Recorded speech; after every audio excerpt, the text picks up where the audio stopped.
il contenait des dispositions qui n'étaient pas favorables au développement de ce secteur. Vous savez que l'investissement dans le secteur minier, c'est un investissement à long terme qui est lourd, donc qui implique une délocalisation et quelquefois, en tout cas, un transfert une implantation industrielle, surtout si l'on veut transformer sur place les matières premières. Donc pour cela, il faut quand même que le climat des affaires globalement soit favorable, que le climat de l'investissement, notamment dans le secteur, soit favorable, et surtout que le risque politique soit amoindri. Puisque pendant qu'on révisait ce code pour attirer les investisseurs, il y avait des problèmes politiques en Guinée. L'opposition se battait pour l'organisation des élections législatives. Donc, avec les violences qu'il y a eu sur les personnes physiques, sur les manifestants, sur les hommes d'affaires, des boutiques ont été saccagées. Vous croyez que dans ce climat-là, on peut attirer des investisseurs, quels qu'ils soient, même dans le secteur minier? Donc moi, je pense que le gouvernement doit savoir que tout cela, c'est des mesures globales d'ensemble qu'il faut prendre. Pendant qu'on améliore le cadre juridique et institutionnel, il faut parallèlement il faut que le climat politique, qu'il y ait la stabilité politique et la stabilité sociale. Sinon, on ne saurait attirer des investisseurs, surtout dans ce secteur. Monsieur Bourneau, avez-vous également constaté des innovations, plus de transparence dans ce nouveau code? Est-ce que vous avez eu le sentiment que ce nouveau code a attiré plus d'investisseurs à partir de 2013? Dans le texte, il y a des améliorations, ça il faut le noter. Effectivement, aujourd'hui, nous avons des contrats qui sont mis sur les sites internet, ce qu'on peut dire, mais ça ne se limite pas à ça. La question minière est une question d'investissement, mais aujourd'hui, nous avons constaté que malgré l'amélioration à travers le texte, n'est-ce pas, les investissements miniers ne sont pas dans le pays. Aujourd'hui, vous prenez par exemple le cadre de la bauxite, vous n'avez que deux entreprises presque qui sont sur le terrain, c'est Kamsar et puis Sangaredi qui sont sur le terrain. Mais aujourd'hui, il y a beaucoup qui ont quitté le pays à cause de cela. Vous prenez le domaine de Simandou. Simandou, aujourd'hui, Rio Tinto profite de ce code pour spéculer sur nos mines avec l'État. Je crois que M. Magasuba est là, il va nous dire. Rio Tinto avait pris un certain nombre d'engagements avec le gouvernement pour commencer la production du minerai dans un calendrier bien défini. Aujourd'hui, toute cette échéance n'a pas été respectée. Qu'est-ce que le gouvernement a envisagé dans ce sens? Aujourd'hui, nous constatons qu'il y a beaucoup de nos actifs miniers qui sont aujourd'hui devenus des actifs risqués. Mais qu'est-ce que le gouvernement aurait dû faire dans ce cas-là? Puisqu'on s'est rendu compte d'un certain nombre de difficultés, d'insuffisances, de choses à rectifier, ce qui a été fait. Madame Touré, oui. il y a une chose extrêmement grave, et d'ailleurs le chef de l'État l'a connu. Ils ont pris 700 millions de dollars avec Rio Tinto comme avance fiscale.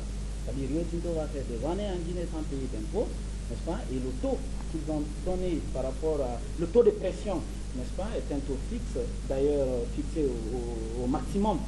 Quelle que soit la modification fiscale qui se fera après, Rio Tinto n'obéira plus à cela. Et ça, c'est extrêmement grave. Le chef de l'État l'a avoué récemment en disant qu'on m'a trompé par rapport aux 700 millions de dollars. Ça, c'est une façon d'hypothéquer nos ressources. Et aujourd'hui, vous voyez, la question d'investissement sur le ciment, je reviens là-dessus. Rio Tinto signe le contrat avec la Guinée. Il s'engage à commencer la production. Pendant ce temps, ils n'ont jamais donné un calendrier clair pour la réalisation du transguinéen. Parce que l'exploitation est une chose, mais le transport, parce que ce n'est pas à partir de Simandou qu'ils vont envoyer le minerai à l'étranger, parce que ça ne va pas, pour l'instant à court terme, ça ne va pas être transformé sur le Simandou, ça va être exporté à l'état brut pour transformer à l'extérieur.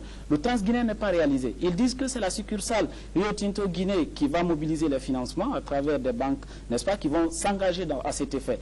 Rio Tinto, la maison mère elle-même, elle a un potentiel important. Elle a un budget qui dépasse presque la somme de tous les budgets des États africains. Pourquoi Rio même ne s'engage pas à financer pour la réalisation du transguinéen? Aujourd'hui, on nous parle de la mutualisation dans le cadre de la réalisation des infrastructures.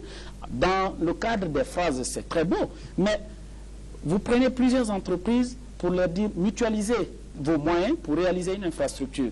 Le problème qui se pose, c'est une question de volonté. Est-ce que les entreprises qui mutualisent leurs efforts auront les mêmes intentions, les mêmes motivations, et est-ce qu'ils auront le même degré d'investissement pour s'engager à réaliser ces infrastructures? Monsieur Magasuba, ce que dit M. Bourneau, c'est qu'en fait, malgré tout ce que vous dites, vous au niveau du RPG, il y a des contrats léoniens qui continuent à être signés. Avec Rio Tinto, il parle de 700 millions de dollars d'avance que vous avez reçus. Je pense que je peux bien comprendre que M. Bourneau n'ait pas toutes les informations et je pense qu'il faut clarifier les choses. Ce qui s'est passé, d'abord les 700 millions de dollars, ce n'est pas une avance fiscale. Il faut être très précis sur ça. Ce n'est pas une avance fiscale, il peut vérifier. Là, il est en contradiction avec le chef de l'État. Ce qui s'est passé lors des négociations, dans la première phase des négociations, les investisseurs avaient proposé à ce que ce soit une avance fiscale.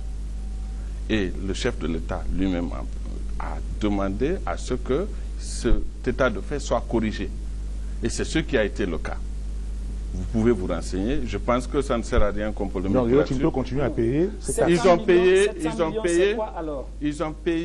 ont payé 700 millions à cause de griefs que l'État avait contre Rio Tinto. Et il faut préciser une chose. C'était la première fois qu'un montant aussi important dans l'histoire de la République était payé par un investisseur pour des griefs que l'investisseur avait avec l'État. Les gouvernements précédents, on sait, M. Kouyaté, M. Cellou Dalein, ils ont été premiers ministres. Ils ont eu l'opportunité de faire cela, ils ne l'ont pas fait. Ce n'est qu'à l'arrivée du président de la République que beaucoup de gisements qui étaient gelés, qui étaient donnés, des permis qui étaient donnés à des aventuriers qui se promenaient sur les places financières pour faire des profits sur base de spéculation avec nos richesses. C'est en ce moment que ces permis, plus de 800 permis ont été retirés. Ça, c'est une première chose. Deuxième chose, je pense qu'il faut que les gens se renseignent sur les détails des choses parce que le projet Simandou Sud ne concerne pas que Rio Tinto. Nous sommes en partenariat avec Rio Tinto, avec Chinalco, une des plus grandes entreprises chinoises dans le domaine, et avec la SFI.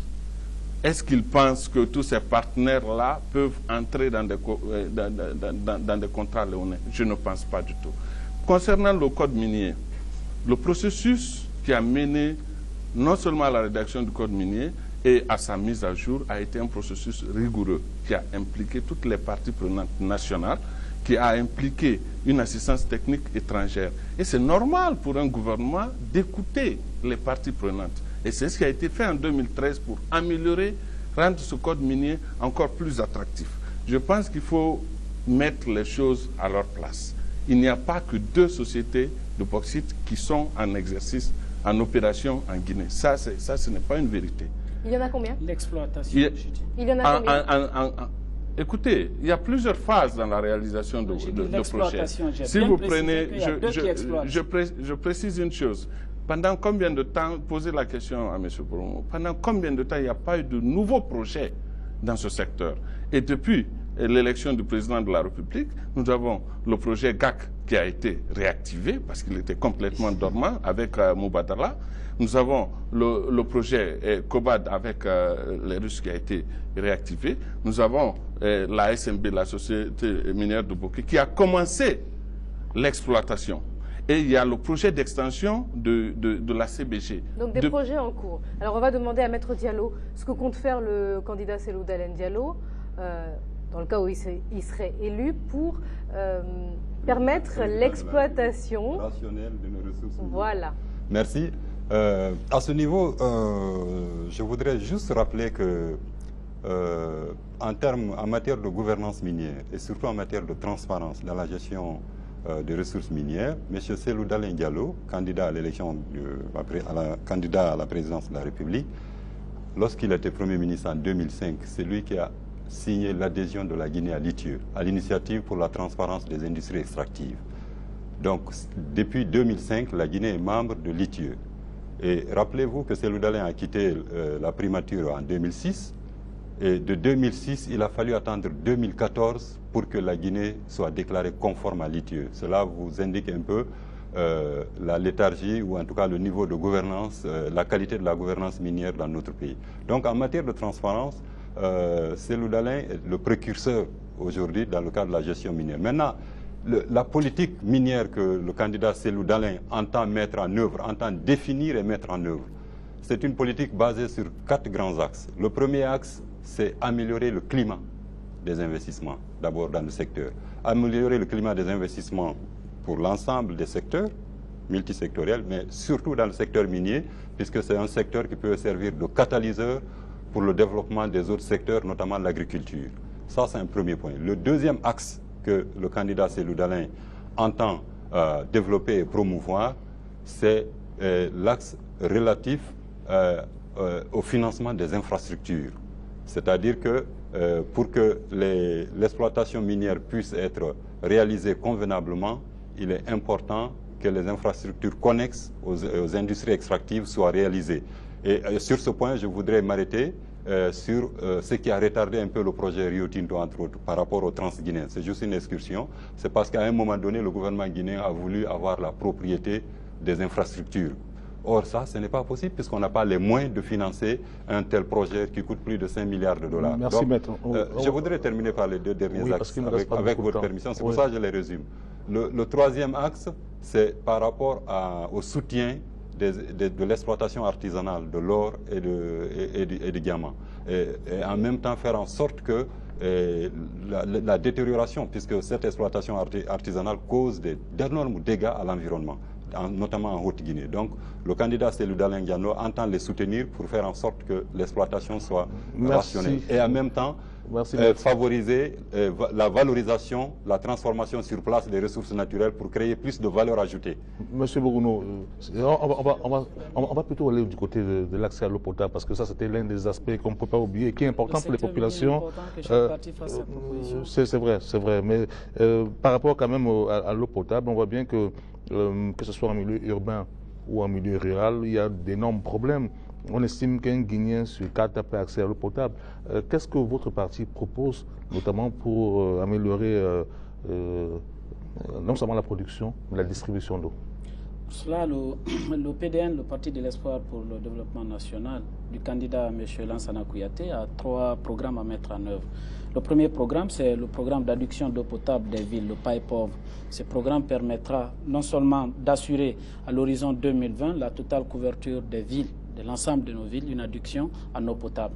Et le deuxième programme, c'est le programme des forages ruraux. L'objectif pour nous, c'est de réaliser un forage dans chaque district de notre pays et dans chaque secteur.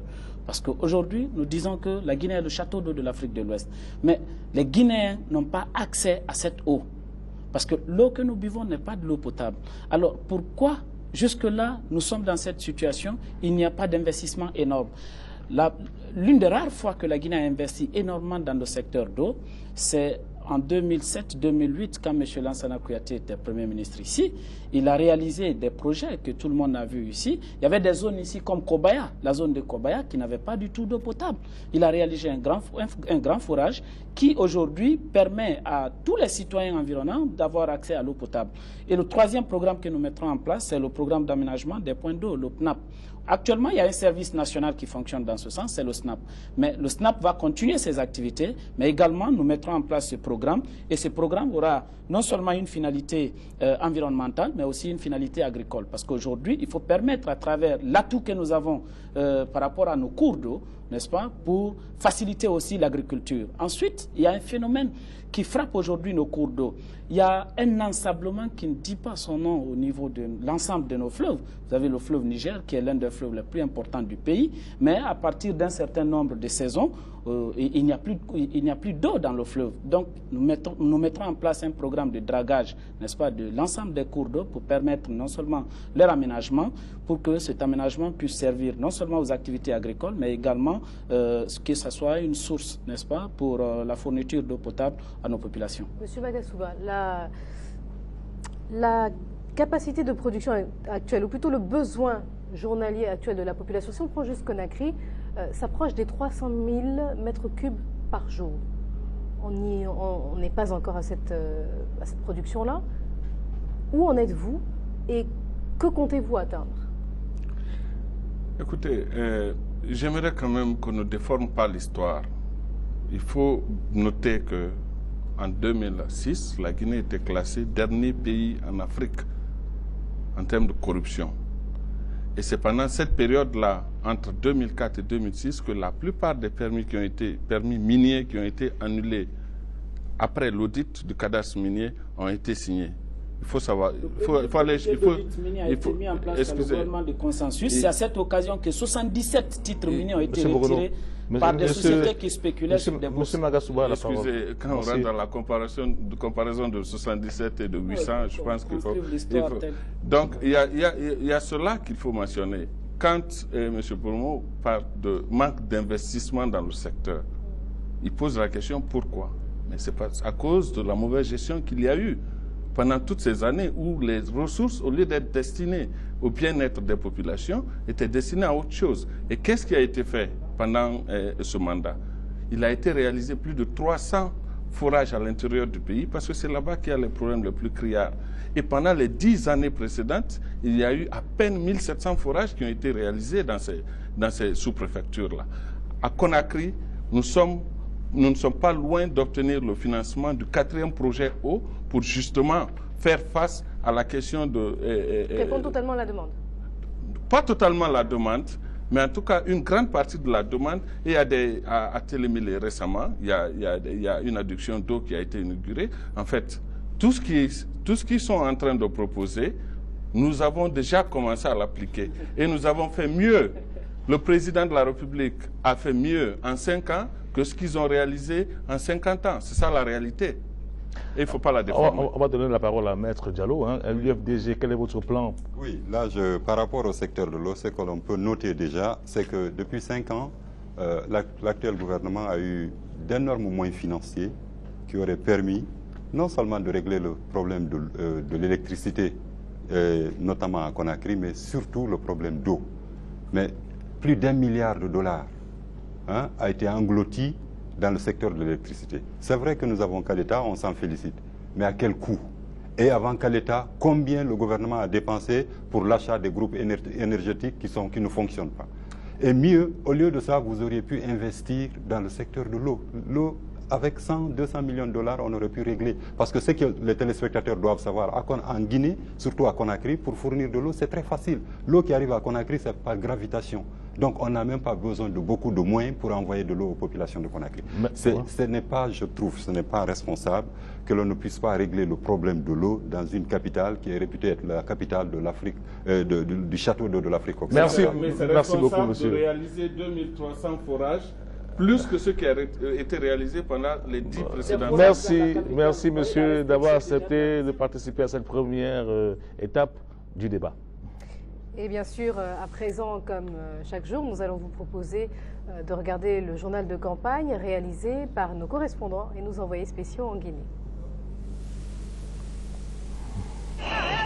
Arrivé ce mercredi de Sidya Touré à Conakry, après un mois de campagne à l'intérieur du pays, accueilli triomphalement par ses partisans, l'ancien Premier ministre de 1996 à 1999 et candidat à l'élection présidentielle a tenu son discours critiquant la politique d'Alpha Condé. Il promet une fois élu un renouveau de l'État guinéen. Comme j'ai eu à le faire quand j'étais Premier ministre ici, nous allons mettre en place un renouvellement de l'administration guinéenne qui est totalement incapable, ne serait-ce que d'absorber les projets qui sont aujourd'hui à notre portée au niveau de différents bailleurs de fonds. Donc un renouveau de l'État par une meilleure administration, plus compétitive, plus compétente, qui nous permettra vraiment, comme je dis, d'absorber ces crédits-là. Ensuite, nous allons faire les réformes structurelles dans plusieurs domaines. C'est la dernière ligne droite de la campagne électorale en Guinée. Les candidats qui sillonnaient le pays depuis un mois rentrent les uns après les autres. Les candidats qui sillonnaient le pays depuis un mois rentrent les uns après les autres à Conakry. Certains redoutent les violences liées au rassemblement des partisans dans divers camps. Selon Sidya Touré, le bon déroulement du scrutin relève de la responsabilité du gouvernement. Le message, il faut l'adresser au gouvernement. C'est de faire en sorte que les conditions de transparence, d'équité soient rétablies dans ce processus électoral. Que les sous-préfets, comme nous l'avons vu dans d'autres élections ici, ne soient pas les arbitres, disons, dans les communes rurales et dans les districts, c'est-à-dire les villages en Guinée. C'est toutes ces questions-là qui pourront faire que les Guinéens auront confiance dans le processus. Et dans ces conditions, je ne crains absolument aucune violence. Si maintenant il y a des intentions, je dirais carrément de brigandage de ces votes, par des procédures qui n'ont rien à voir avec l'expression libre des citoyens, oui, il y a des risques de dérapage, ça c'est certain. Arrivé troisième à l'élection présidentielle de 2010, Sidya Touré espère se positionner au premier tour du scrutin. Il entend se positionner au soir du 11 octobre au palais de Sékou Touréa.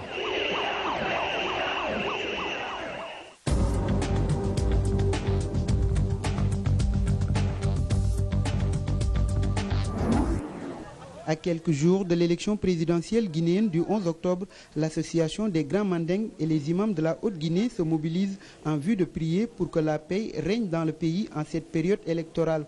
Pour la dernière ligne droite de campagne, certains incidents sont notés à l'intérieur du pays.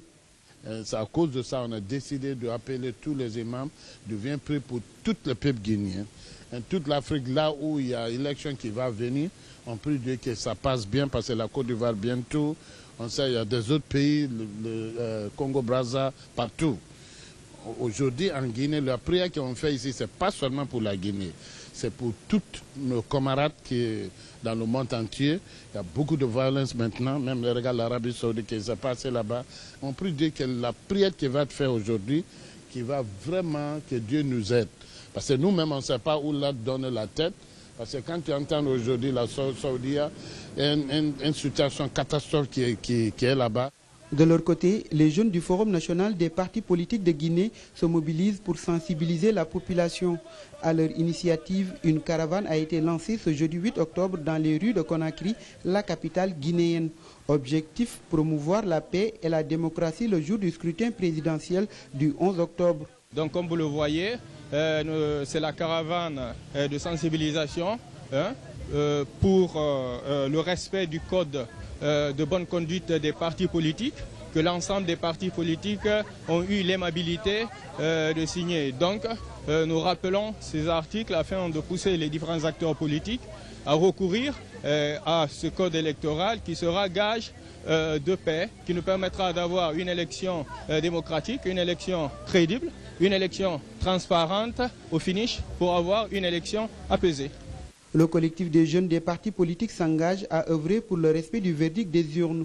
8 candidats s'affrontent lors du scrutin présidentiel du 11 octobre.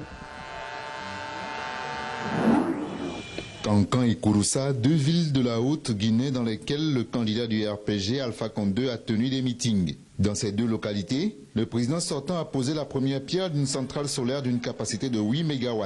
Vous savez, on a eu beaucoup de problèmes avec les centrales thermiques. Souvent, les gens volent le gasoil et souvent, il y a un manque. Donc, avec l'énergie solaire, on n'aura plus ce problème. Et Kouroussa aura le courant en permanence et ça coûtera aussi moins cher à l'État. Alpha Condé promet, s'il est élu, l'électrification de ces deux villes. L'électricité, selon le candidat du RPG, va réduire la pauvreté et jeter les bases d'un développement durable dans ces deux régions. Population de Kankan, vous aurez bientôt de l'électricité à base du solaire. En ce moment, personne ne parlera du manque de carburant ou de vol de carburant. En ce moment aussi, nous pourrons construire beaucoup d'autres usines à Kankan à partir du moment où l'électricité est disponible. Partout où il est passé, Alpha Condé déclare poursuivre les chantiers déjà entamés avec pour priorité la construction des infrastructures, l'autosuffisance alimentaire et la fourniture des services sociaux de base. Faya Lansana Milimono, le leader du bloc libéral et candidat à la présidentielle 2015, est de retour à Conakry, la capitale guinéenne. Après une tournée dans certaines régions du pays, selon le porte-flambeau du BL, ce périple lui a permis de comprendre les maux dont souffre le peuple guinéen. J'ai été auprès des Guinéens, pas aujourd'hui. Depuis que je me suis lancé en politique, j'ai décidé de faire la politique autrement. Je ne viens pas vers les Guinéens parce que les élections sont arrivées. J'étais là quand leurs droits ont été violés. J'étais là quand leur dignité a été bafouée. J'étais là quand ils ont été discriminés, quand ils ont été victimes d'inégalités, d'injustice. Donc pour moi, cette tournée a été l'opportunité, n'est-ce pas, d'écouter davantage les Guinéens par rapport aux défis auxquels ils sont confrontés. L'élection présidentielle est prévue le 11 octobre et les 8 candidats considèrent tous être la solution aux maux dont souffrent les Guinéens, à l'image de Faya Lansana Milimono. En Guinée, les politiques ont habitué les Guinéens aux mensonges, aux contre-vérités. Au point que quand on dit « vous faites la politique », ça veut dire que vous mentez. Je suis un de ces candidats qui fait autrement la politique dans ce sens. Et j'ai démontré par mes actions passées et présentes que je constitue une solution au problème actuel de notre pays. 2 ans après sa création, le bloc libéral se lance dans la course au pouvoir. Ce parti qui milite aujourd'hui pour le renouveau en Guinée souhaite aussi améliorer la gestion des finances publiques, moderniser le secteur minier et faire de l'éducation un instrument solide pour le développement du pays.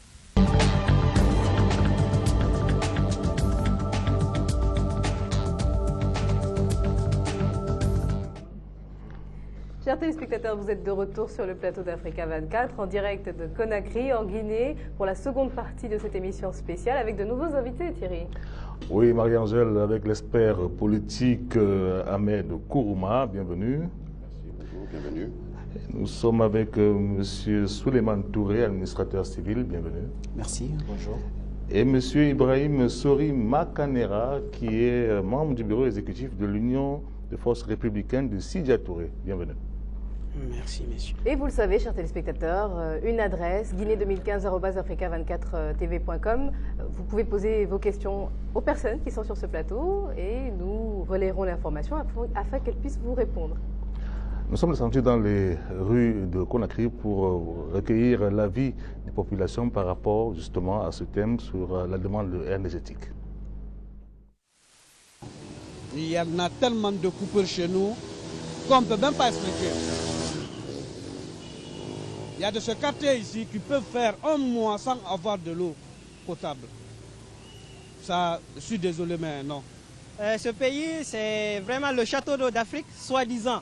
Mais ce château d'eau, vraiment, ne nous satisfait pas. Parce qu'il faut avoir au moins des personnes ressources pour pouvoir gérer ce château, pour qu'on ait au moins de l'eau potable.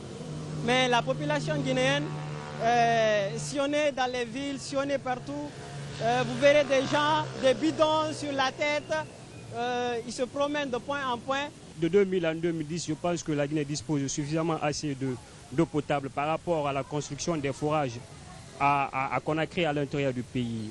Souvent, je suis obligé de me lever avec ma femme à partir de 5 h du matin pour aller puiser de l'eau avant d'aller au service. Donc on est obligé de faire un rang. Des fois, on peut envoyer les bidons au niveau des points d'eau. On peut faire plus de 2 heures du temps. C'est une sorte de tour à tour. Il faut s'inscrire d'abord. Quand ton tour arrive, des fois il y a des jeunes qui sont là-bas, qui laissent ton numéro de contact. 2 heures ou 3 heures, ou voire même 4 heures du temps, tu peux déposer à 8 heures. On ne fait que te rappeler à 14 heures ou bien 15 heures pour dire que non, ton tour est arrivé. Donc avec cette situation, on ne peut pas dire honnêtement et franchement, en âme et conscience, que la situation a changé. Monsieur Makanera, on ne peut pas parler d'énergie en Guinée à l'heure actuelle sans forcément évoquer l'inauguration du barrage de Caleta. Est-ce une avancée? Est-ce que vous pensez qu'effectivement ça va contribuer au bien-être des populations? Et est-ce que vous pensez qu'on aurait pu faire plus en l'état actuel des choses? Votre dernière question est vraiment très très importante. Toute avancée est à saluer. Aujourd'hui, il y a de l'électricité à Conakry. C'est une très bonne chose. Mais attention, on connaît ce gouvernement. Pour ce gouvernement, tout est politique. La politique est dans tout. Il suffit de voir même l'inauguration de Caleta. Mais heureusement, on a invité 18 chefs d'État, on en a eu 1,5. Donc le président du Niger et le demi-président du Congo. Bon, bref, tout est politique, même dans sa conception. Par cela, on a eu 2 chefs d'État, 2 chefs d'État. Oui, bon, voilà. Pour moi personnellement, focalisé sur le débat guinéen, je pense que nul besoin de non, c'est pas moi qui ai amené ces gens-là à quelques jours de l'élection présidentielle pour qu'ils viennent féliciter l'un des candidats. Ce n'est pas moi, c'est eux. Le professeur l'a voulu. Donc, si Caleta a été conçu avec la volonté sans faille de servir seulement les Guinéens, là, je l'apprécie. C'est une bonne chose. Mais si c'était fait, je l'ai applaudi. Mais c'est une énergie totalement politique. C'est pourquoi on n'a pas fait ce qu'il fallait. Selon les spécialistes, Caleta n'a pas de lit. Il fallait commencer par Souapiti et revenir vers Caleta. Mais comme le professeur voulait faire coïncider l'inauguration à l'élection présidentielle, le travail a été bâclé. Selon des spécialistes, vous pouvez vous renseigner, après la saison de pluie, les problèmes commenceront. Deuxièmement, quand même, Caleta a été financé par un prêt. selon les informations qui sont 526 millions de dollars. Voilà, alors que nous avons 700 millions de dollars de Rio Tinto qui a disparu dans la nature. Si vous regardez la définition du mot détournement, vous trouverez que les 700 millions ont été détournés. Avez-vous posé la question au gouvernement, aux autorités? Là, je profite de cette occasion, parce que ce n'est pas facile en Guinée, de demander ces 700 millions de dollars dont la destination initiale était le compte du Trésor, c'est partout dans le monde comme ça. Aujourd'hui, nous ne savons pas où ils sont. Ces 700 millions qui devaient financer Swapiti, qui devaient nous mettre à l'abri d'emprunts, parce que le prix, comment dirais-je, l'intérêt que les placements rapportent sont inférieurs par rapport au coût de crédit. Pourquoi emprunter de l'argent alors que nous avons 700 millions de dollars que nous ne retrouvons nulle part là où il devait être? Il devait être dans le compte du Trésor, je parle selon la loi, pas selon ce que Sidia Touré veut, et ça ne figure nulle part dans le bilan. Alors, s'il vous plaît, je pose cette question à l'autorité. Si aujourd'hui, quelque chose, qui est-ce qui connaît, même les députés ne connaissent pas la destination de ces 700 millions de dollars? Je suis mortel, comme tout le monde. Alors si aujourd'hui quelque chose que je ne souhaite pas, Dieu le sait, arriver à notre président, qui est-ce qui sait où se trouvent nos 700 millions de dollars? Bon. Ça, c'est pourquoi je vous dis cette question d'énergie. On ne va pas demander à M. Kourouma de répondre à cette question, elle ne lui est pas adressée. Mais sur les 526 millions de dollars du coût de Caleta, on a parlé de la quote-part de la Guinée, c'est 25%, la Chine 75%. Et certains acteurs politiques ont estimé qu'il y avait eu des surfacturations. Vous avez l'impression que c'est le cas? J'ai pas cette impression-là et je me garderai bien de l'avoir. Ça, c'est la première des choses. Moi, je ne suis pas dans l'invective et dans l'accusation à outrance. J'essaye d'être rationnel et de voir d'un côté ce qui a été fait et de l'autre ce qui n'a pas été fait. La question que vous avez posée, à savoir est-ce que l'on peut faire plus ou mieux, je vous dirais évidemment qu'on peut toujours faire plus ou mieux, parce que nous partons de très loin. Je veux dire, j'ai envie de dire enfin que la lumière fut. Au bout de 50 ans d'indépendance, on en est encore à ce débat sur l'énergie, sur la lumière à Conakry. Je trouve ça hallucinant pour ma génération. Ce qui m'importe le plus, parce que je vous suis et vous êtes de fort bons journalistes, mais ce qui m'importe le plus, c'est qu'on recentre le débat et qu'on le recadre en direction du Guinéen. Il faut remettre l'humain au centre du débat politique guinéen, d'une part, et d'autre part, je voudrais vous parler, moi, de cet enfant que j'ai vu avant-hier. Et cette anecdote, est significative des carences de notre pays. J'ai vu cet enfant, j'étais en train de passer vers l'aéroport, et je l'ai vu étudier à la lueur des lampadaires. Je trouvais cette image extraordinaire. Pourquoi? Parce que nous avons un peuple, une jeunesse qui a soif d'apprendre, qui a cette volonté absolue d'apprendre. Nous avons aujourd'hui des entreprises, des PME, ce qu'on appelle les petites et moyennes entreprises, dont personne ne parle ici, qui ont besoin d'énergie pour faire avancer le pays, qui ont besoin d'énergie pour que, comment dirais-je, pour que l'emploi se fasse dans ce pays. Voilà ce qui, moi, me paraît le plus important. Le reste, 700 millions de dollars, vous avez raison, c'est votre rôle de mettre l'accent dessus. Mais en tant qu'expert politique ou conseiller politique, ce n'est pas mon rôle. Ce qui m'intéresse, c'est le peuple de Guinée, dont on parle très peu. Oui, mais les fonds publics appartiennent aussi au peuple de Guinée. Donc, oui, mais on ne peut pas... On vous a compris. Hein, j'espère qu'on m'a compris. Ce qui m'intéresse, ce n'est pas ça. Est-ce que l'humain, M. Touré, est mis au centre justement des politiques de développement en matière énergétique des différents candidats? L'avez-vous observé?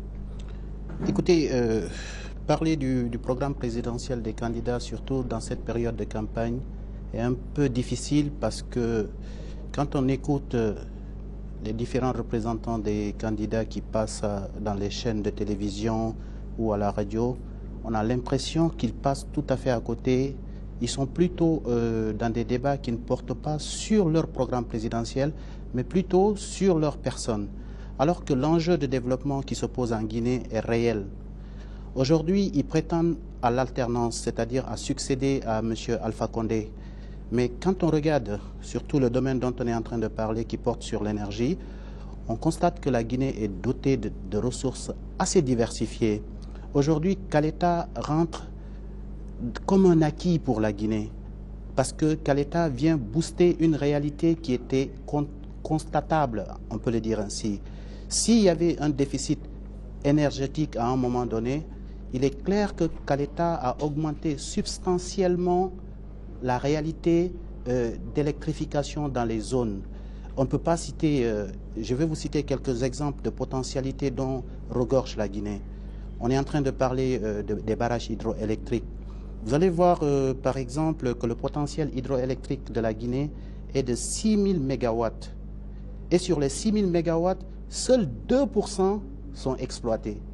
Donc ça veut dire que si chaque candidat à l'élection présidentielle fait de l'électrification une priorité et que, arrivé au pouvoir, que le candidat arrive à réaliser, à poser les mêmes acquis que M. Alpha Condé, qui a réalisé au bout de 4 ans un barrage hydroélectrique avec une capacité que nous connaissons, 240 MW, et qui est d'ailleurs, il faut le signaler, qui est un barrage qui apporte plutôt à la sous-région.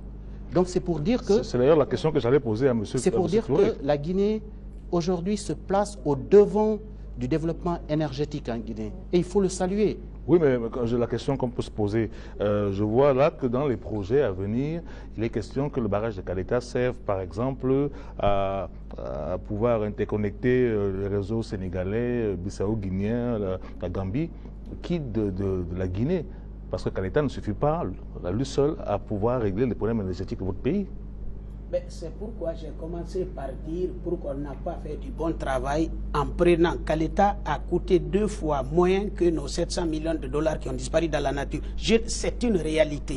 Alors maintenant, oui, on ne revient pas, mais c'est la question, il faut quand même que je dise. D'accord, mais vous avez adressé la question au président. Voilà, et le problème, Caleta, c'est très bien si c'était pensé pour les Guinéens. Maintenant, on parle, il dit que, mon frère dit que si tous les candidats faisaient comme le professeur Alpha Condé, ça sera bien. Je suis tout à fait d'accord avec vous. Si je ne me trompe pas, le Premier ministre avait dit ici, sur la RTG un jour, que le président de la République avait dépensé près de 2 milliards de dollars pour l'électricité, parce que les moteurs qui ont été achetés, d'autres contrats qui ont été signés, qui se sont révélés des fiascos extraordinaires, ça on n'a pas le temps pour en parler. Il dit que c'est Dieu qui n'a pas voulu. Je ne savais pas que Dieu était électricien. Nous, avec Sidya Touré, c'était avec 6 millions de dollars seulement financés par l'AFP. 6 millions de dollars.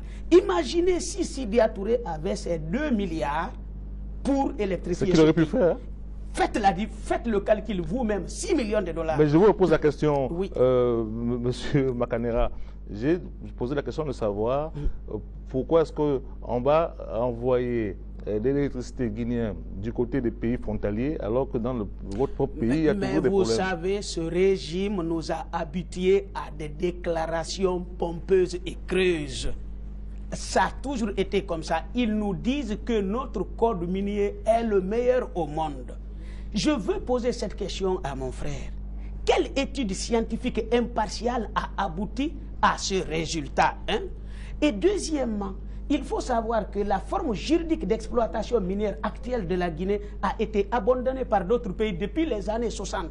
On est encore en concession. Je vous dis, vous pouvez vérifier, l'État guinéen ne sait pas combien nous tirons de notre mine. C'est ce que nous devons contrôler qui nous disent combien.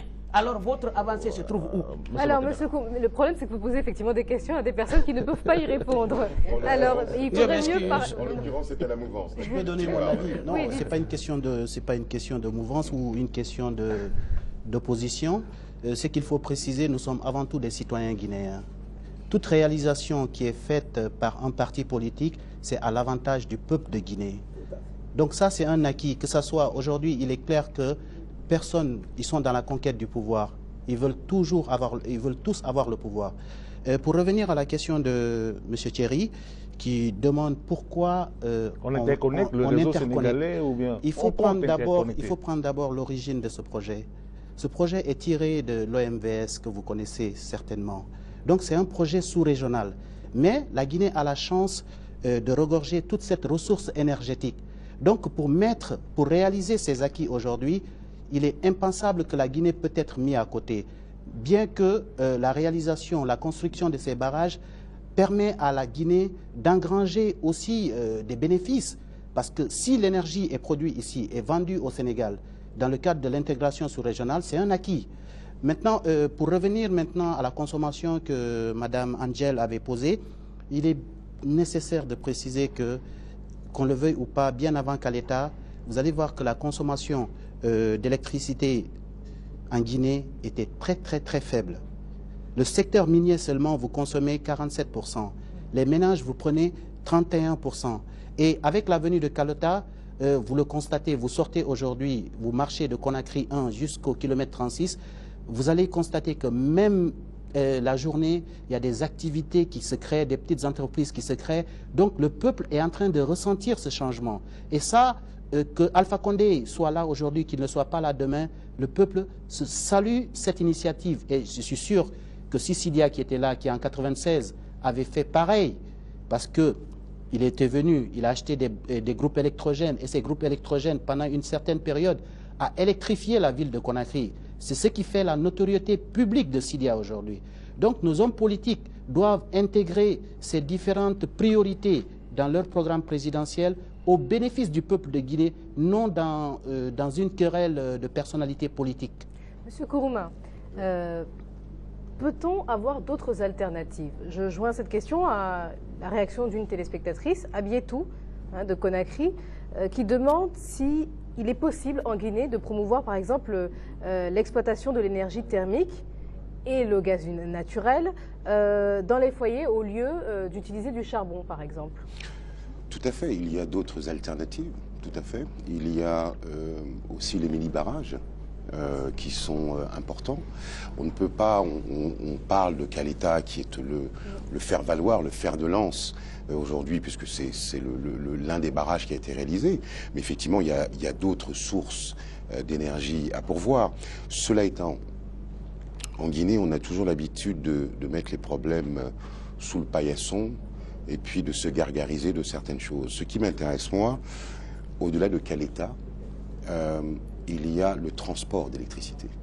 Ça, c'est un énorme problème, le transport énergétique. Est-ce qu'il est optimal? Il n'est pas optimal. Nous avons des câbles électriques aujourd'hui qui sont complètement désuètes. Nous avons un problème de transport énergétique. Le président de la République a soulevé et relevé ce problème. Nous avons aussi certaines choses. On peut construire tous les barrages du monde s'il n'y a pas une moralisation de la vie du citoyen, une moralisation de l'administration guinéenne. On ne va pas y arriver. Et je vais vous amener des preuves simples. Vous avez des gens qui travaillent aujourd'hui dans l'énergie en Guinée, dans l'administration guinéenne, donc à EDG, et qui ont des intérêts privés. Cela est incompatible avec le service de l'État. Quelqu'un qui travaille dans l'administration ne peut pas en même temps travailler dans le privé. Vous me l'accorderez. Première chose. On joue à la roulette énergétique. L'État guinéen, et je suis ravi de vous entendre dire tous les deux d'être d'accord là-dessus, à savoir que si nous arrivons, puisque nous sommes le château d'eau de l'Afrique de l'Ouest, si nous arrivons à vendre de l'électricité, que ce soit au Sénégal, au Mali, etc., ça va engranger de l'argent dans les caisses de l'État qui va pouvoir enfin mettre en place, quel que soit le futur président élu, des programmes sociaux, parce que cela est important. Donc tant mieux si l'État guinéen engrange de l'argent. Cela étant, il va falloir faire il va falloir donner un coup de balai dans l'administration guinéenne, parce qu'il y a une corruption telle. Nous sommes dans le culte de l'incompétence. Ça n'a pas déjà été fait? Ça n'a pas encore été fait. Il y a encore des choses à faire. Pourtant, le président le déclarait sur ce même plateau. Le président a eu raison de le dire, puisqu'il a effectivement mis, d'après ce que j'ai compris, des leviers en place. Il a mis des mécanismes en place qui font que nous sommes en passe de réduire considérablement la corruption dans ce pays, mais il reste encore beaucoup à faire. On en revient à votre question.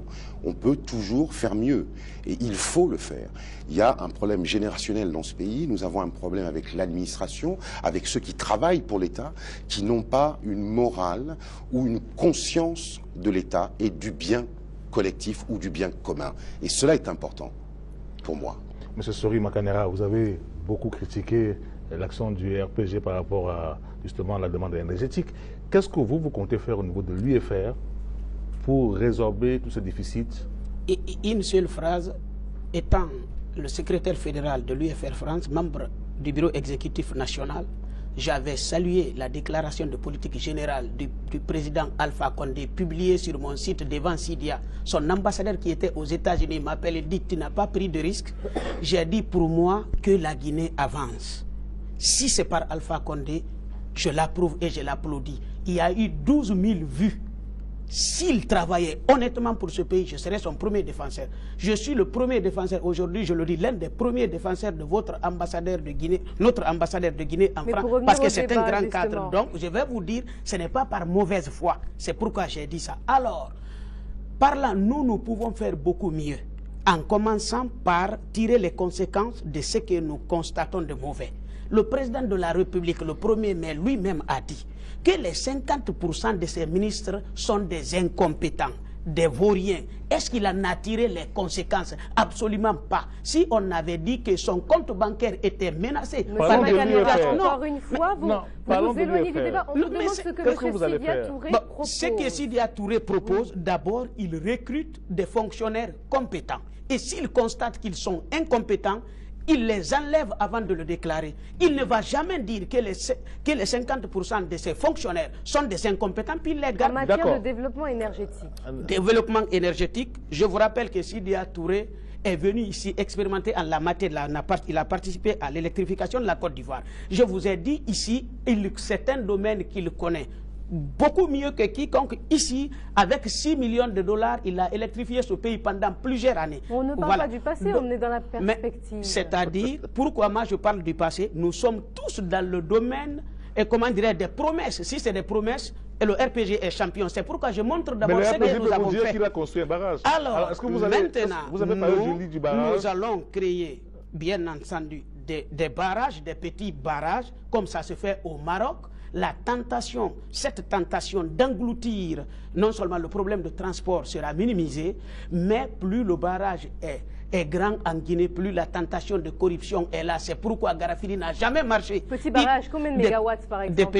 J'en suis pas spécialiste. Donc, mais vous savez ce que c'est qu'un petit barrage? Qu'est-ce que c'est qu'un petit barrage? Un petit barrage, mais par exemple, on peut faire pour un profane, Kaleta est d'une certaine taille, qui nous a engloutis plusieurs, je ne sais pas si c'est 45 millions de dollars.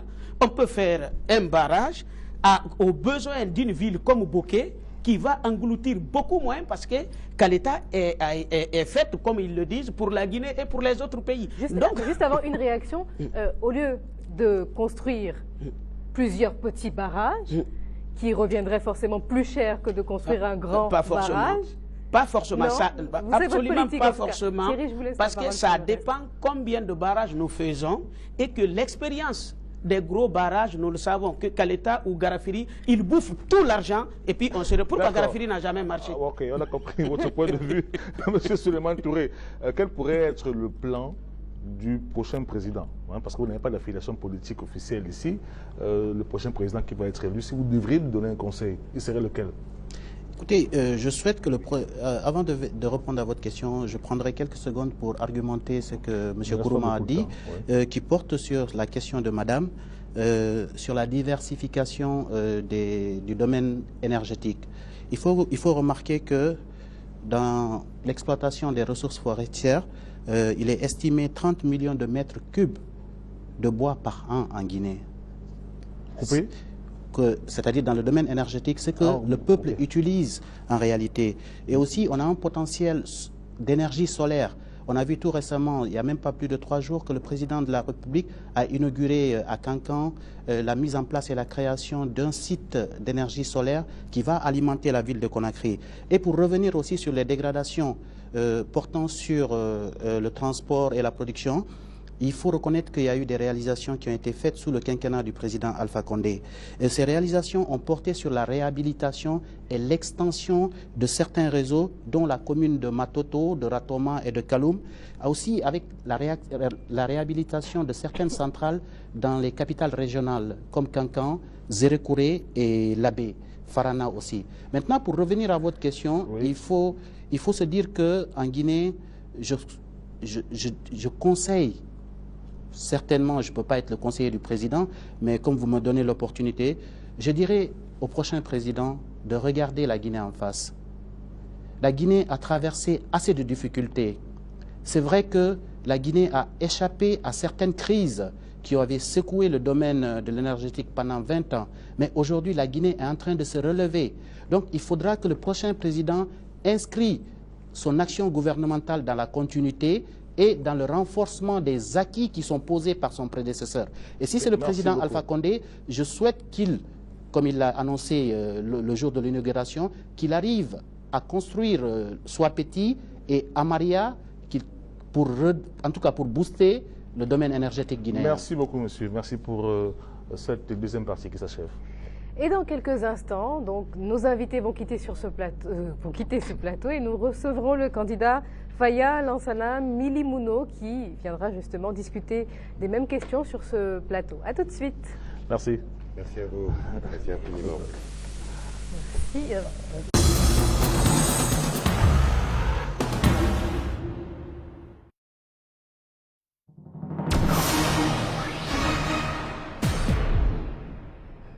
Sans force vive, on ne peut pas développer l'économie. La Guinée, notre développement, notre futur.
La Guinée, notre développement, notre futur.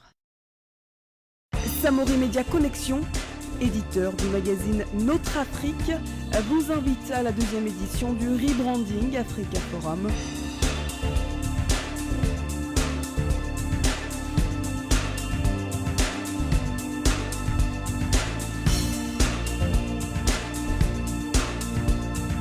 Le monde aux portes de l'Afrique. Rendez-vous à Bruxelles les 16, 17 et 18 octobre 2015. #RAF 2015. Découvrez une nouvelle télévision qui inspire, qui enrichit, qui divertit. Nous animons vos journées. Nous enflammons vos soirées. La télévision comme vous ne l'avez jamais vue.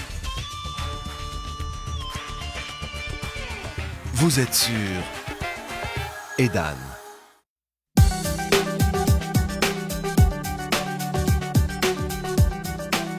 Cameroun, la jeunesse est notre priorité.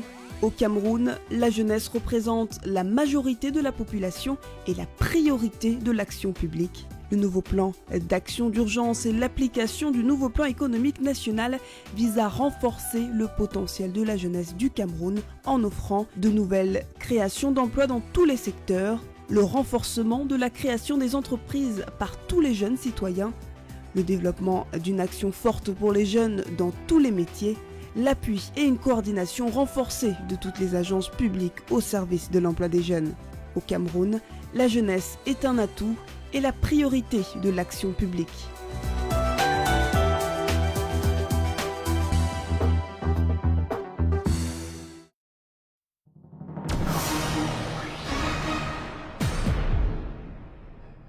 News, business, life. Africa 24 xibaaru àdduna bi ngir waa Afrique xibaaru Afrique yi ngir waa àdduna bi mën ngeen koo seetaan Afrique Europe réewu bët gànnaar yi ak Amérique du Nord Africa 24 moo leen di gëstul te di leen faram-fàcceel xibaaru Afrique yi ak bitim réew waxtu bu nekk Africa 24 moo jox katu xibaar bi jiitu ci àdduna bi doomi Afrique di ko gëstu ngir waa Afrique.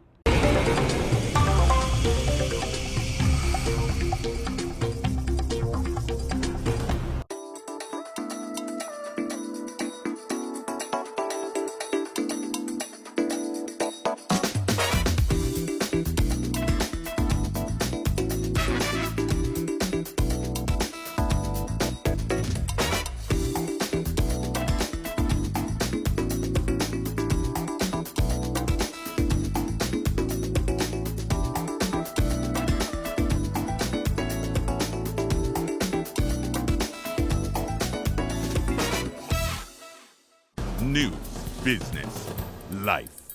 Africa 24. World news for Africa. African news for the world. Broadcast throughout Africa, Europe, the Middle East, and North America. Africa 24 covers everything that matters around Africa, around the world, around the clock. The first global news channel with an African perspective. World news for Africa. African news for the world. Africa 24.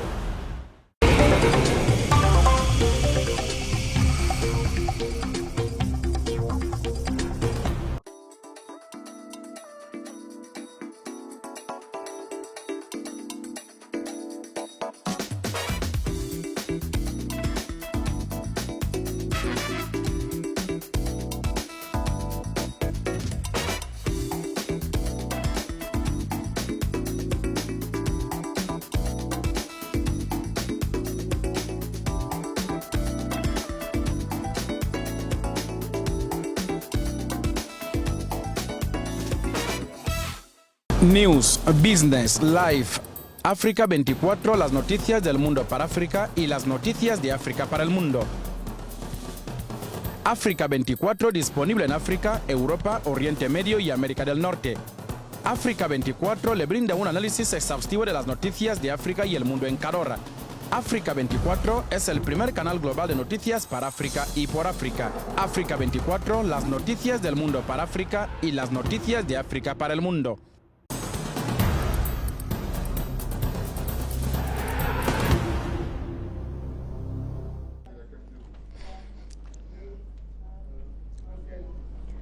De retour sur le plateau d'Africa 24 en direct de Conakry en Guinée, nous recevons un candidat à l'élection présidentielle, Faya Lansana Milimouno. Soyez le bienvenu, vous représentez le bloc libéral à cette élection présidentielle. Merci.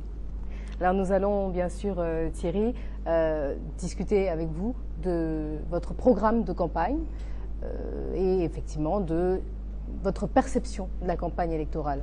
Alors nous avons évoqué juste avant le secteur des mines, le secteur de l'énergie et celui de l'eau. Dans le secteur des mines, dans votre programme, que prévoyez-vous? Pour parler des mines dans notre pays, il faut bien entendu commencer par parler du problème d'énergie.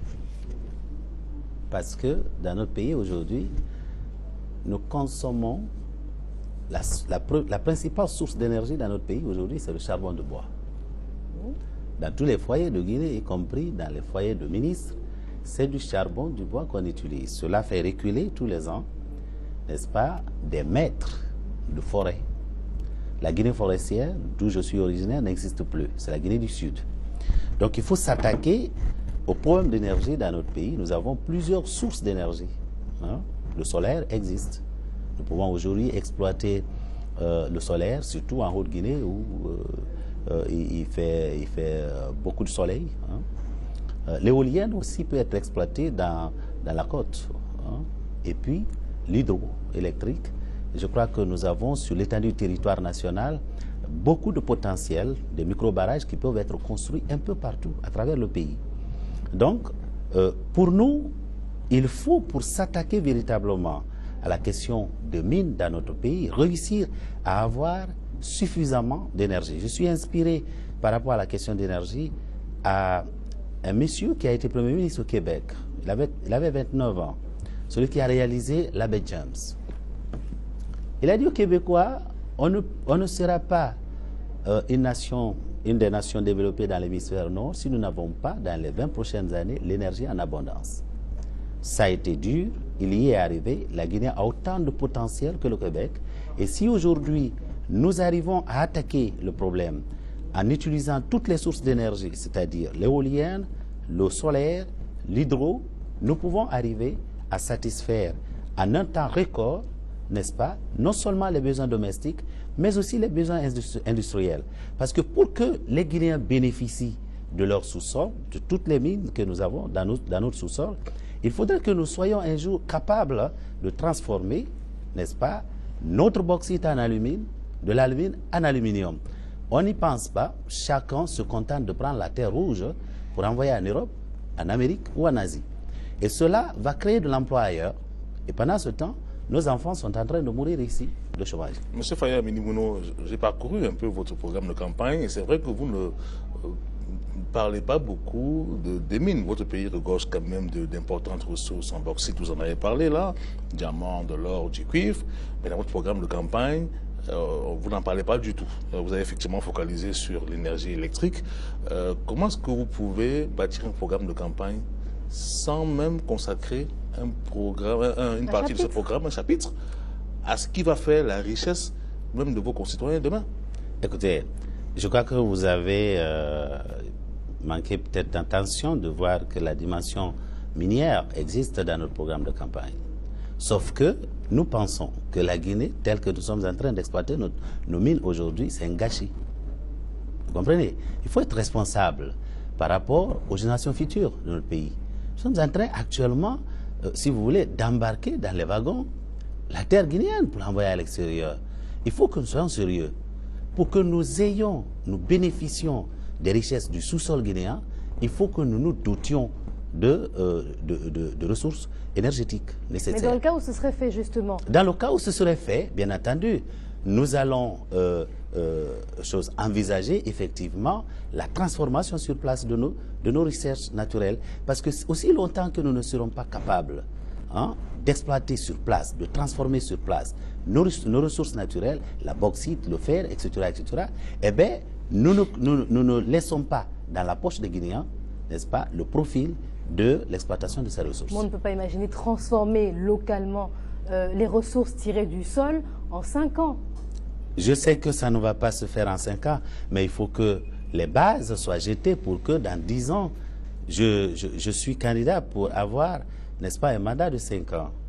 Mais à l'issue des 5 premières années de mon mandat, les Guinéens sauront que la Guinée aura changé complètement et bien entendu, nous pouvons continuer ce beau travail pour qu'au bout de 10 ans, n'est-ce pas, nous soyons capables de transformer sur place, ici, la bauxite en alumine, de l'alumine en aluminium. Donc pour vous, tant qu'on n'a pas réussi à pouvoir transformer localement les ressources minières, il ne faut pas exploiter. Pour l'instant, en tout cas, en ce qui nous concerne, nous ne pensons pas que nous devons continuer par rapport. Donc il faut laisser le sous-sol guinéen en l'état. Il y a 26 milliards de dollars de contrats selon le RPG qui ont été signés. Donc normalement... C'est des effets d'annonce. Vous ne voyez pas ça dans la réalité. Où est-ce que ça s'exploite? On a parlé de Rio Tinto. Qu'est-ce qui s'est fait à Simandou aujourd'hui? Je viens de quitter Beila. Écoutez, c'est vrai que on nous a habitués pendant les 4 dernières années ou les 5 dernières années à des effets d'annonce. Mais le Guinéen ne vit pas d'effets d'annonce. Nous vivons de la réalité. Et la réalité, elle est dure aujourd'hui pour les Guinéens, malheureusement. C'est en pratique, M. Minimouno. Imaginons que vous remportez cette élection le 11 octobre. Donc, ce que vous faites là, dans l'immédiat, vous arrêtez toute la production des minerais.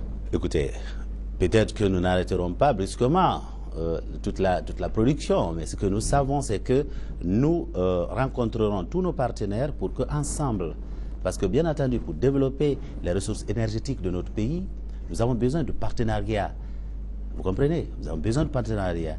Nous allons faire comprendre, n'est-ce pas, que ça serait gagnant-gagnant que sur place, avec un programme, si vous le regardez dans toutes ses dimensions, l'investissement que nous ferons pour former le Guinéen, parce que nous pensons qu'en Guinée, nous mettons trop l'accent sur les ressources naturelles. Vous comprenez? Un pays... Trop l'accent sur les ressources naturelles en Guinée, alors qu'elles sont quasiment inexploitées? Ils sont inexploités, mais écoutez, pour nous, au Bloc libéral, la ressource première d'une nation, c'est d'abord l'homme. Et cet homme qui est négligé à tout point de vue. C'est pour cette raison, l'investissement qui se fera donc en amont, n'est-ce pas, dans le domaine de l'éducation, dans le domaine de la formation, n'est-ce pas, professionnelle, technique et technologique, nous permettra d'avoir effectivement une main-d'œuvre qualifiée à bon marché en République de Guinée pour attirer plus d'investisseurs. Parce qu'en plus des conditions qu'il va falloir, si vous voulez, réunir pour arriver à attirer les investisseurs, il faut que le Guinéen, il ne sert à rien pour un Français de venir investir dans notre pays lorsqu'il doit amener la main-d'œuvre de France ou d'Angleterre. En ce qui concerne l'accès à l'eau potable, dans votre programme, vous parlez de l'important potentiel hydrologique de la Guinée et vous dites que les populations manquent d'eau courante. Et vous affirmez pouvoir appliquer un système de production et d'adduction d'eau pour répondre aux besoins des Guinéens. Comment est-ce que vous allez le mettre en place? Nous allons le mettre en place, par exemple, pour les centres, pour les milieux urbains. Hein, nous allons essayer de faire une production, un traitement d'eau potable pour que dans tous les quartiers du pays, nous puissions, n'est-ce pas, doter dans les centres urbains, n'est-ce pas, les Guinéens. Un système de forage ou bien? Non, non, non, pas un système le système de forage interviendra, par exemple, en milieu ruraux. En milieu ruraux, là-bas,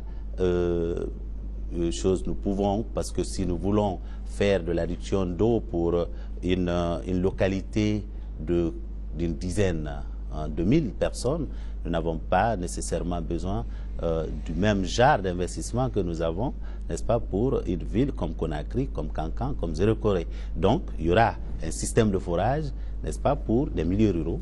Et ceci est extrêmement important. Je crois que l'expérimentation a été faite en la matière, avec les problèmes que nous avons connus ces dernières années, qui ont produit beaucoup de réfugiés dans notre pays. Il y a eu des forages qui ont été construits. Je crois que l'expérience peut continuer pour que dans les milieux ruraux, où actuellement nous en manquons cruellement d'eau potable, nous pouvons effectivement arriver, n'est-ce pas, à satisfaire à ce besoin-là. Parce que satisfaire à ce besoin d'eau potable pour les Guinéens aujourd'hui, c'est en même temps faire face à un problème de santé sérieux dans notre pays.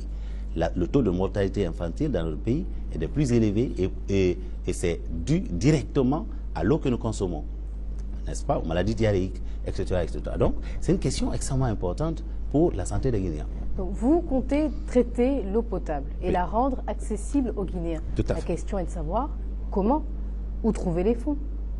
Écoutez, vous savez, dans notre pays, nous ne savons pas que nous sommes assis sur un trésor. Tous les Guinéens le savent. Non, non, ils le savent, mais nous n'avons pas encore vu un gouvernement qui a montré effectivement que nous sommes assis sur un trésor. Je donne un exemple. La fiscalité dans notre pays est des plus pauvres dans la sous-région.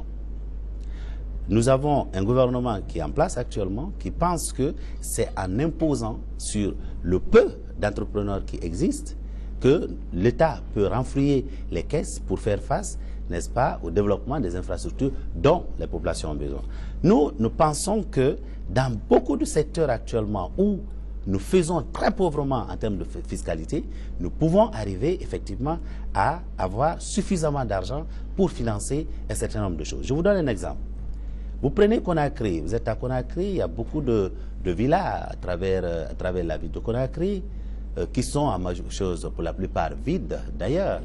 Et quand on vous demande combien véritablement payent, combien de ceux-là payent, n'est-ce pas, une taxe foncière, ils sont à peine 10%. À peine 10%. Or, il suffit aujourd'hui de procéder à un recensement rigoureux des bâtis dans notre pays, les évaluer, savoir quelle est la valeur et imposer, n'est-ce pas, pour chacune, n'est-ce pas, de ces maisons, nous pouvons avoir une source importante d'argent. Une autre chose, financer l'assainissement de l'eau dans toute la Guinée.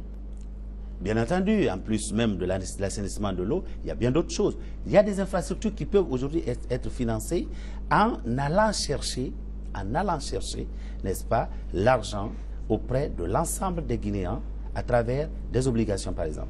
C'est-à-dire que chez nous, en Afrique ou en Guinée particulièrement, on pense que l'argent se trouve à Washington. Non, il est là. Il faut simplement savoir l'identifier et aller le chercher. Malheureusement, nous avons vu beaucoup de gouvernements se succéder et ne pas penser que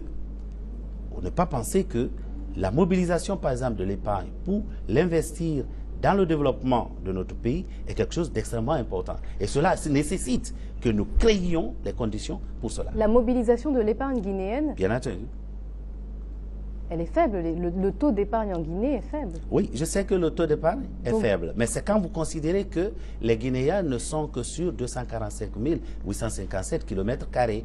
Aujourd'hui, j'ai vécu quelque temps à l'extérieur. Je sais par exemple que ce que les Guinéens qui sont en dehors du pays retournent en Guinée et concurrence actuellement. Vous voulez accroître le rôle de la diaspora? Bien entendu, je crois que c'est un rôle déjà important. Il faut simplement mettre en place un mécanisme qui crée de la confiance en ces personnes-là pour que chacun, sachant qu'il viendra terminer ses jours ici en Guinée, prépare sa retraite ici en Guinée. Dans le domaine de l'éducation, le candidat sortant a affirmé avoir construit plus de 5000 salles de classe. Est-ce que vous comptez faire mieux? Écoutez, ces statistiques sont d'abord douteuses parce que je viens de quitter la Guinée. Je parcours la Guinée tous les jours. Mais voici ce que je constate. Partout où j'ai trouvé des écoles, c'est plutôt plan Guinée, c'est plutôt la coopération japonaise, c'est plutôt la coopération allemande. Je me demande si la Guinée existe par rapport à la construction d'écoles. Je suis de ceux qui ont construit l'école où j'ai commencé, l'école primaire, qui était tombée. C'est nous-mêmes qui nous sommes organisés pour la reconstruire. Donc, nous pouvons faire mieux. Parce qu'aujourd'hui, avec le gouvernement que nous avons, n'est-ce pas, la part du budget national pour l'éducation plafonne à 12%. Allez à côté, en Côte d'Ivoire, au Sénégal, c'est environ les 35% du budget qu'on consacre à l'éducation nationale. Ça veut dire que là-bas, effectivement, la ressource première du pays, c'est l'homme. Et donc, nous pensons, dès la première année de notre mandat, consacrer au moins 30%, n'est-ce pas, du budget à l'éducation nationale. Cela va nous permettre d'abord d'accroître l'accès à l'école, d'équiper mieux nos écoles, d'avoir plus de bibliothèques et d'avoir une meilleure formation pour nos enseignants et bien entendu un meilleur salaire. Cela va, si vous voulez, changer complètement l'image de l'école guinéenne. Alors ce que vous dites, c'est que vous avez remarqué qu'un certain nombre de salles de classe étaient construites, mais qu'elles l'étaient en réalité grâce à la coopération internationale et que le budget devait être, la part de l'éducation dans le budget devait être augmentée. Tout à fait. Toutefois, l'argent, enfin la part du budget qui n'est pas allouée à la construction de ces salles de classe-là sert à autre chose. Et en l'occurrence, la collaboration internationale, cette collaboration internationale a permis de construire 5000 salles de classe. N'est-ce pas une stratégie qui permet et de développer d'autres aspects de l'économie et de développer le secteur éducatif? Écoutez, ce que vous dites, oui, nous avons des partenaires sur qui nous pouvons compter, mais je crois que nous sommes indépendants depuis 57 ans. Si nous devons encore compter sur la coopération française pour construire des écoles pour nos enfants, nous ne semblons pas montrer que nous sommes responsables. Il faut que nous sachions que l'éducation de nos enfants est une priorité et que par conséquent, qu'on n'attende pas le monde, n'est-ce pas, de nos partenaires pour pouvoir investir dans le domaine de l'éducation. Ce qui fait que, malheureusement, ces choses, si vous regardez les 12% qu'on alloue actuellement à l'éducation, attendez que le budget soit exécuté. Ça n'atteint même pas, après exécution, les 8%, n'est-ce pas, du budget. Mais est-ce que c'est grave d'avoir l'aide de partenaires internationaux? Ce n'est pas grave. Lorsqu'on sait le nombre d'urgences qu'il y a à résoudre en Guinée. Mais l'aide qui ne nous aide pas à nous passer de l'aide, je crois que ne nous arrange pas. Mais construire des écoles, ça permet d'éduquer les enfants. Bien entendu. Qui demain vont pouvoir changer les choses. Aujourd'hui, je crois que nous aurions pu mieux accélérer. Prenez la ville de Conakry. La ville de Conakry, 4 enfants sur 5 ne seraient pas à l'école, n'eût été l'intervention du privé dans le domaine de l'éducation. Comprenez? Et lorsque vous promenez dans la ville de Conakry, les écoles qui vous donnent les images les plus piteuses sont des écoles publiques. Vous n'avez pas de fenêtres, vous n'avez pas de latrines, vous n'avez même pas de peinture, si vous voulez. Il faut que nous considérions qu'autour de l'école, nous pouvons construire la société guinéenne. Alors, je voudrais qu'on puisse parler un peu de la campagne électorale, parce que vous êtes en train de battre campagne jusqu'à dans quelques heures encore. Comment est-ce qu'elle s'est déroulée du côté du bloc libéral? Est-ce que vous avez pu parcourir tout le pays? Nous avons parcouru, si vous voulez, environ 70% du pays. On n'a pas été dans toutes les préfectures, par exemple, mais nous avons fait toutes les régions de la Guinée. nous avons quitté Conakry, n'est-ce pas? On a pris la ligne directe traversant Koya, n'est-ce pas? Kindia, Mamou, Farana, Kissidougou, Gekedou, Macenta, Zérekore, Yomou, Lola. Et nous avons amorcé la montée vers, n'est-ce pas, la Haute-Guinée par Beila et puis Kerouane. Kerouane, ça nous a amené à Kankan.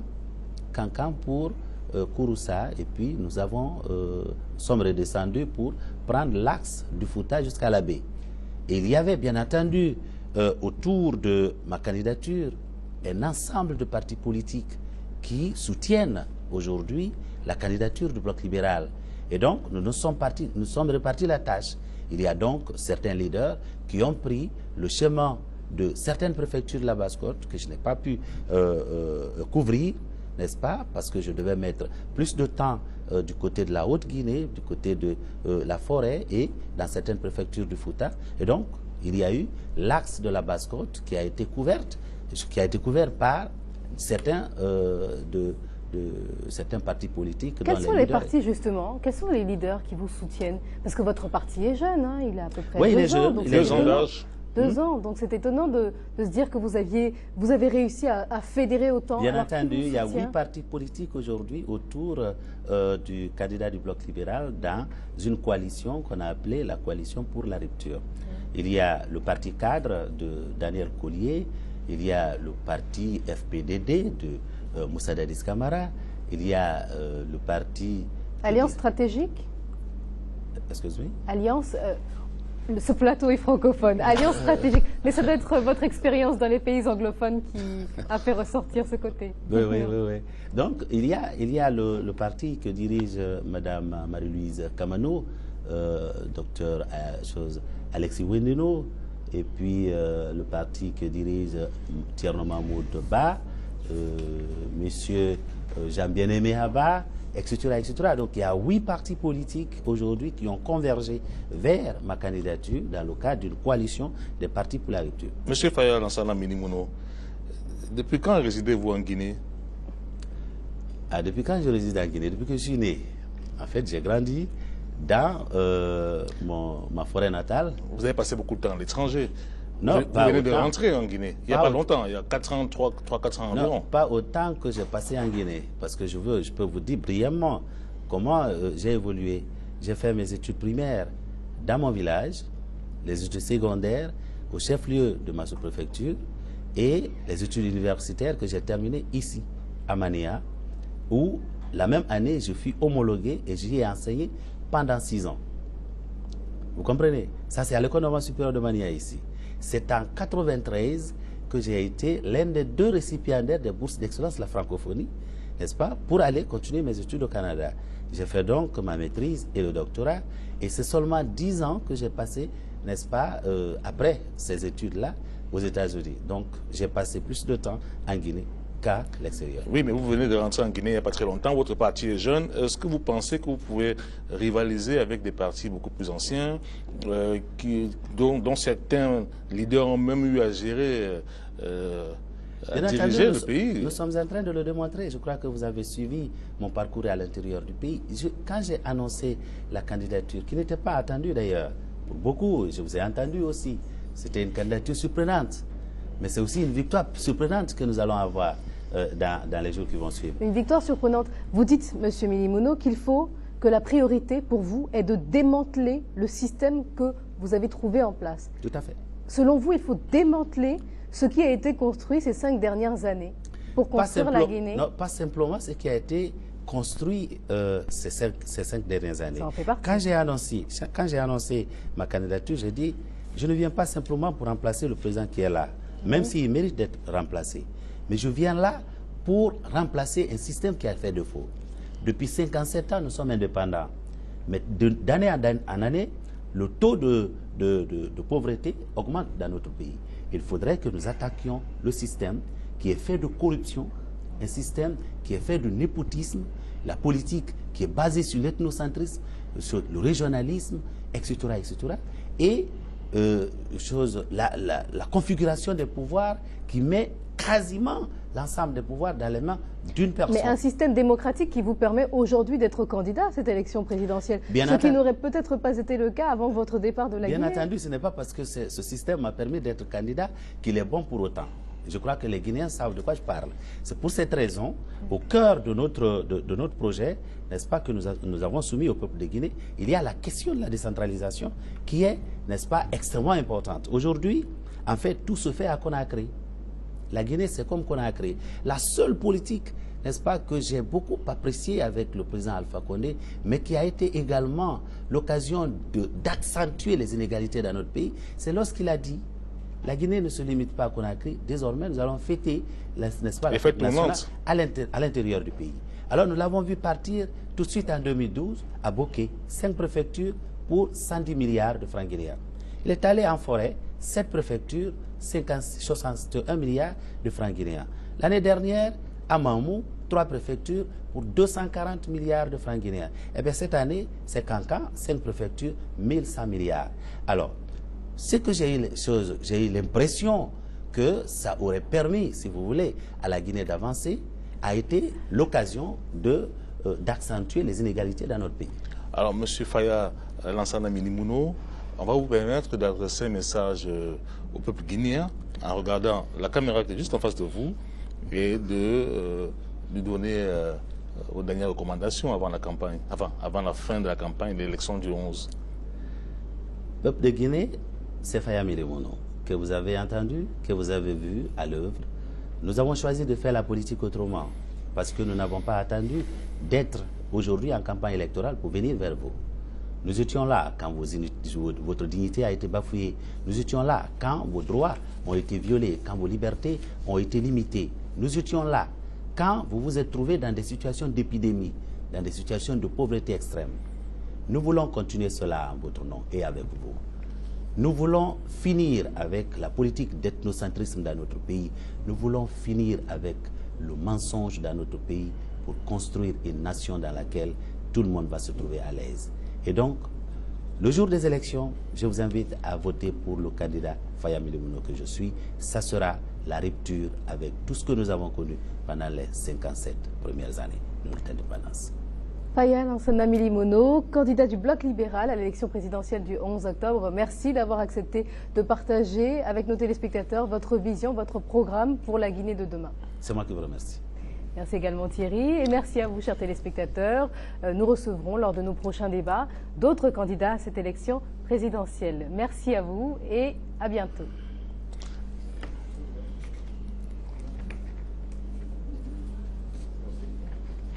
Voilà.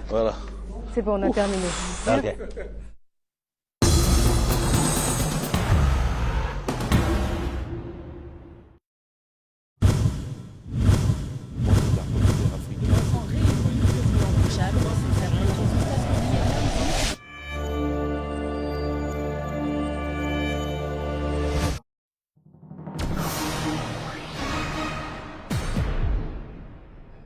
Sans force vive, on ne peut pas développer l'économie. La Guinée, notre développement, notre futur.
La Guinée, notre développement, notre futur.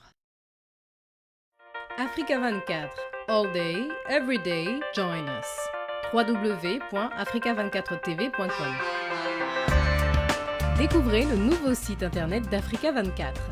Un accès à tous les programmes grâce au live streaming et aux émissions en replay. De nouvelles fonctionnalités, une grille des programmes, un fil d'informations continu, un espace commentaire. Du contenu exclusif avec la publication des sujets JT, d'articles, de dossiers thématiques. Africa 24. All day, every day, join us. www.africa24tv.com. Africa 24 Magazine vous présente Pétrole et gaz, la chasse au trésor. L'Afrique possède la première réserve mondiale de pétrole et de gaz. Pourtant, moins de 50% de la population du continent bénéficie de l'accès à l'électricité. L'Afrique est le pilier du business des multinationales florissantes, acteur majeur de l'exploitation du pétrole, du gaz, de la pétrochimie, de la distribution du carburant et de lubrifiants. Pourtant, le continent est foudroyé par le diktat des prix du marché mondial, la destruction de son environnement et l'éclosion lente des leaders nationaux et continentaux. Tout doit changer, tout va changer. Découvrez-le à travers ce numéro spécial sur l'exploitation du pétrole et du gaz en Afrique. Les 17 pays producteurs sont passés au crible, carte pétrolière, ressources gazières, potentiel et perspectives. Du Nigeria, le géant aux 37 milliards de dollars, à la Guinée équatoriale, le modèle de transformation. Du Cameroun avec la SNH, porte-bonheur à l'Algérie boostée par son gaz. Analyse complète de tous les chiffres clés, pays par pays. Multinationales, les géants mondiaux sont assiégés. Focus Mozambique, turbo dans le gaz avec 25 milliards de dollars d'investissement. Décryptage, les raffineurs en quête de cash. Financia, cours et marchés mondiaux, la stratégie de reconquête. Zoom, les écoles pour se former dans les hydrocarbures. Diplomatia, découvrez la nouvelle stratégie de reconquête du Gabon. Les juniors qui bousculent les 7 majors. Portrait de Henri Max Donzoué, premier Gabonais directeur de Total Gabon.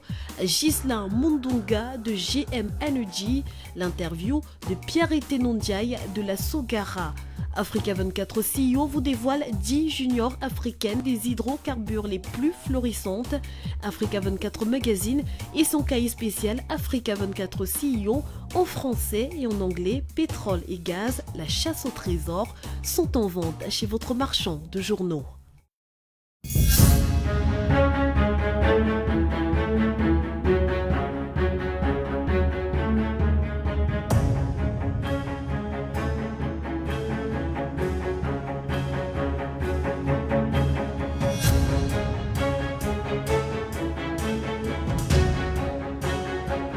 Infrastructure pour un Cameroun émergent. Afin de se doter d'outils de référence pour son développement, le Cameroun investit dans des infrastructures ultramodernes. Infrastructure pour un Cameroun émergent.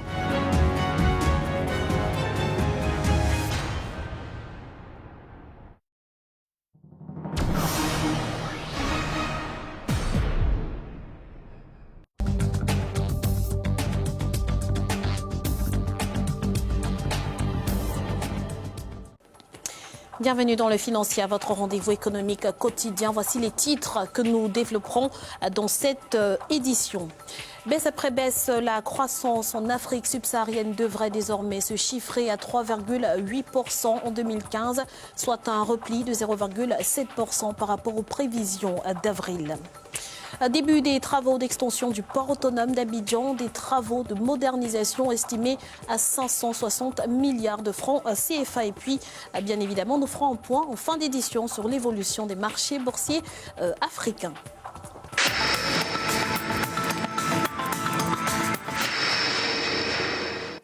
Baisse des prévisions de croissance pour l'Afrique subsaharienne. Selon les dernières estimations, elle devrait se chiffrer à 3,8% cette année contre 5% en 2014. En cause, la baisse des prix des produits de base et du pétrole en particulier. Ibrahima Djoumaba.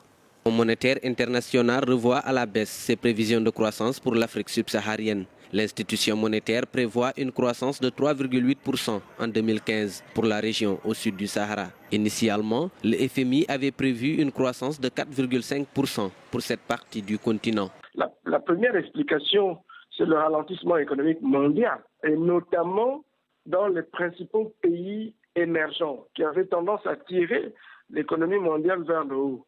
En raison de la diversification des appareils productifs, mais surtout des partenaires économiques dans la plupart des pays africains notamment, ils s'étaient tournés vers les pays émergents. La situation de ces derniers a tendance à influencer les pays africains. La révision de la croissance en Afrique subsaharienne s'explique par la baisse des prix des matières premières, mais aussi par la faiblesse de la demande du premier partenaire commercial de la région, la Chine. Les observateurs estiment que les États africains doivent développer le commerce intérieur et interafricain afin de réduire leur dépendance vis-à-vis des pays émergents. Lorsque les matières premières se vendaient mieux, les finances publiques de ces pays avaient tendance à s'améliorer.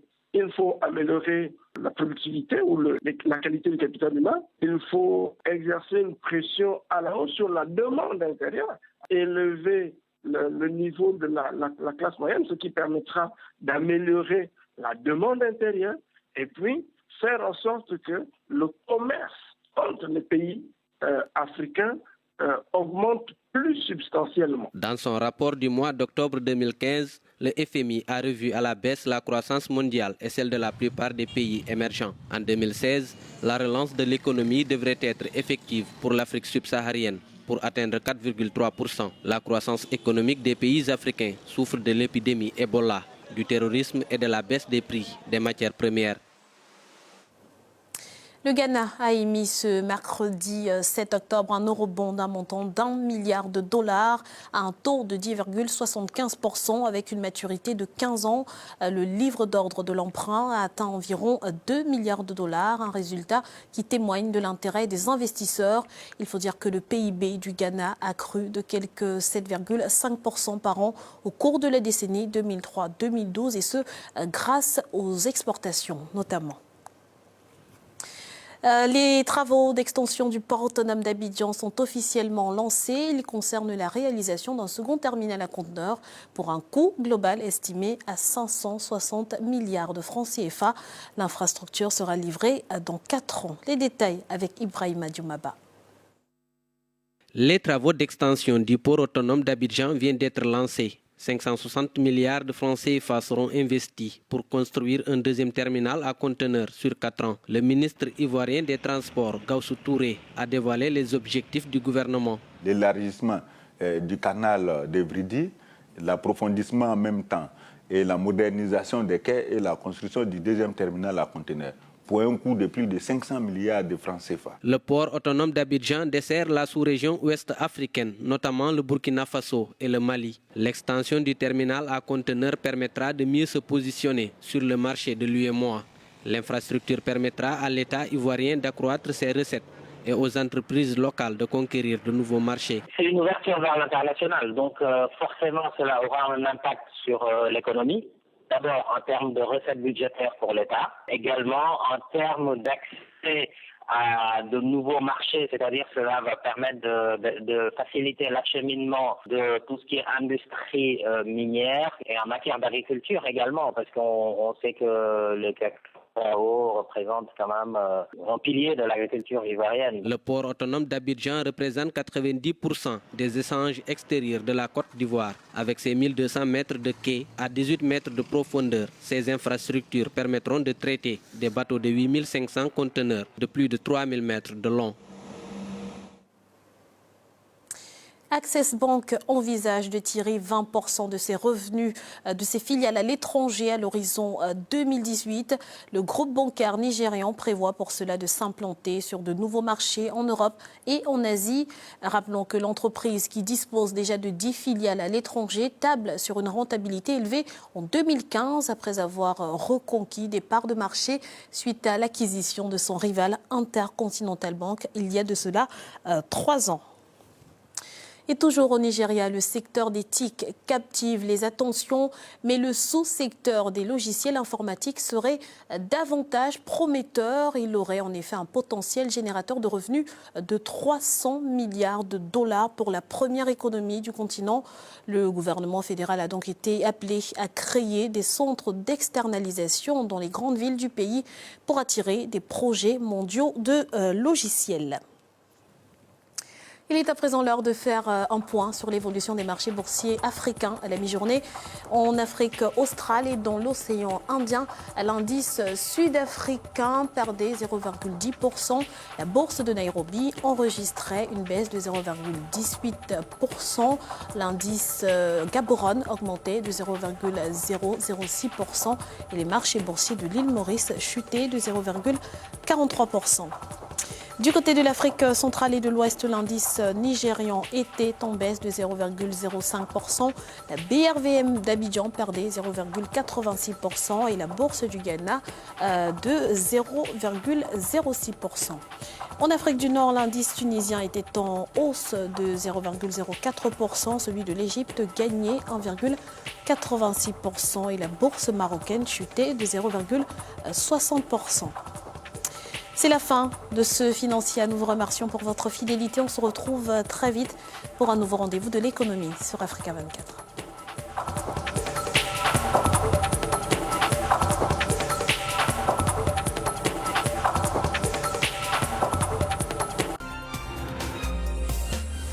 Africa 24 est disponible en Afrique sur CanalSat Horizon.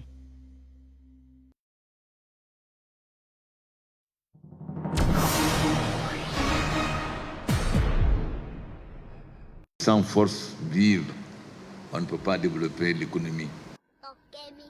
La Guinée, notre développement, notre futur.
La Guinée, notre développement, notre futur.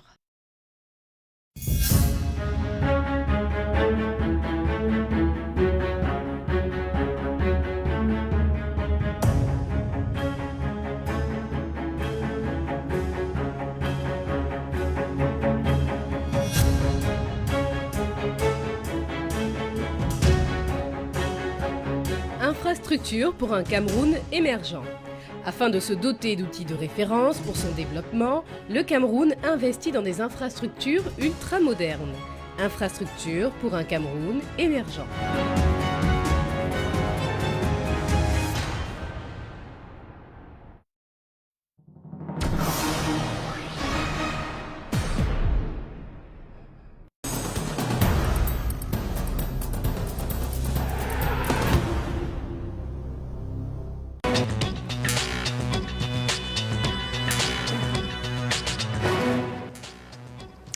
Bienvenue à tous, merci d'être avec nous pour cette nouvelle édition de l'Africa Newsroom. Aujourd'hui, 4e volet de notre semaine sur la Guinée, avec un dossier consacré à l'accès à l'électricité.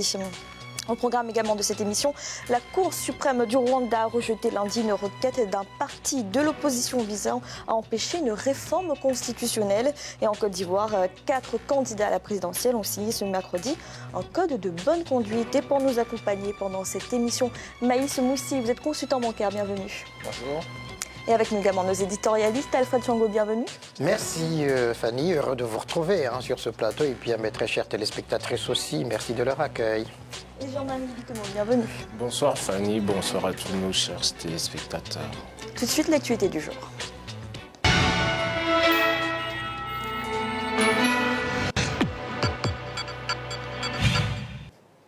Au Rwanda, le Parti démocratique vert a été débouté. Ce parti de l'opposition souhaite empêcher la réforme de la Constitution qui pourrait permettre une candidature du président Paul Kagame à un 3e mandat.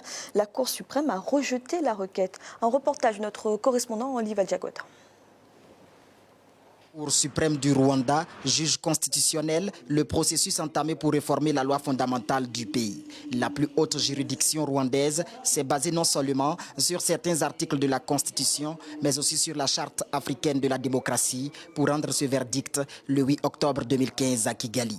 Les sages ont donc donné raison au gouvernement rwandais au détriment de la formation de l'opposition, le Parti démocratique des Verts. Lorsqu'on gagne un procès, vous savez, lorsque vous présentez les arguments, c'est votre œuvre.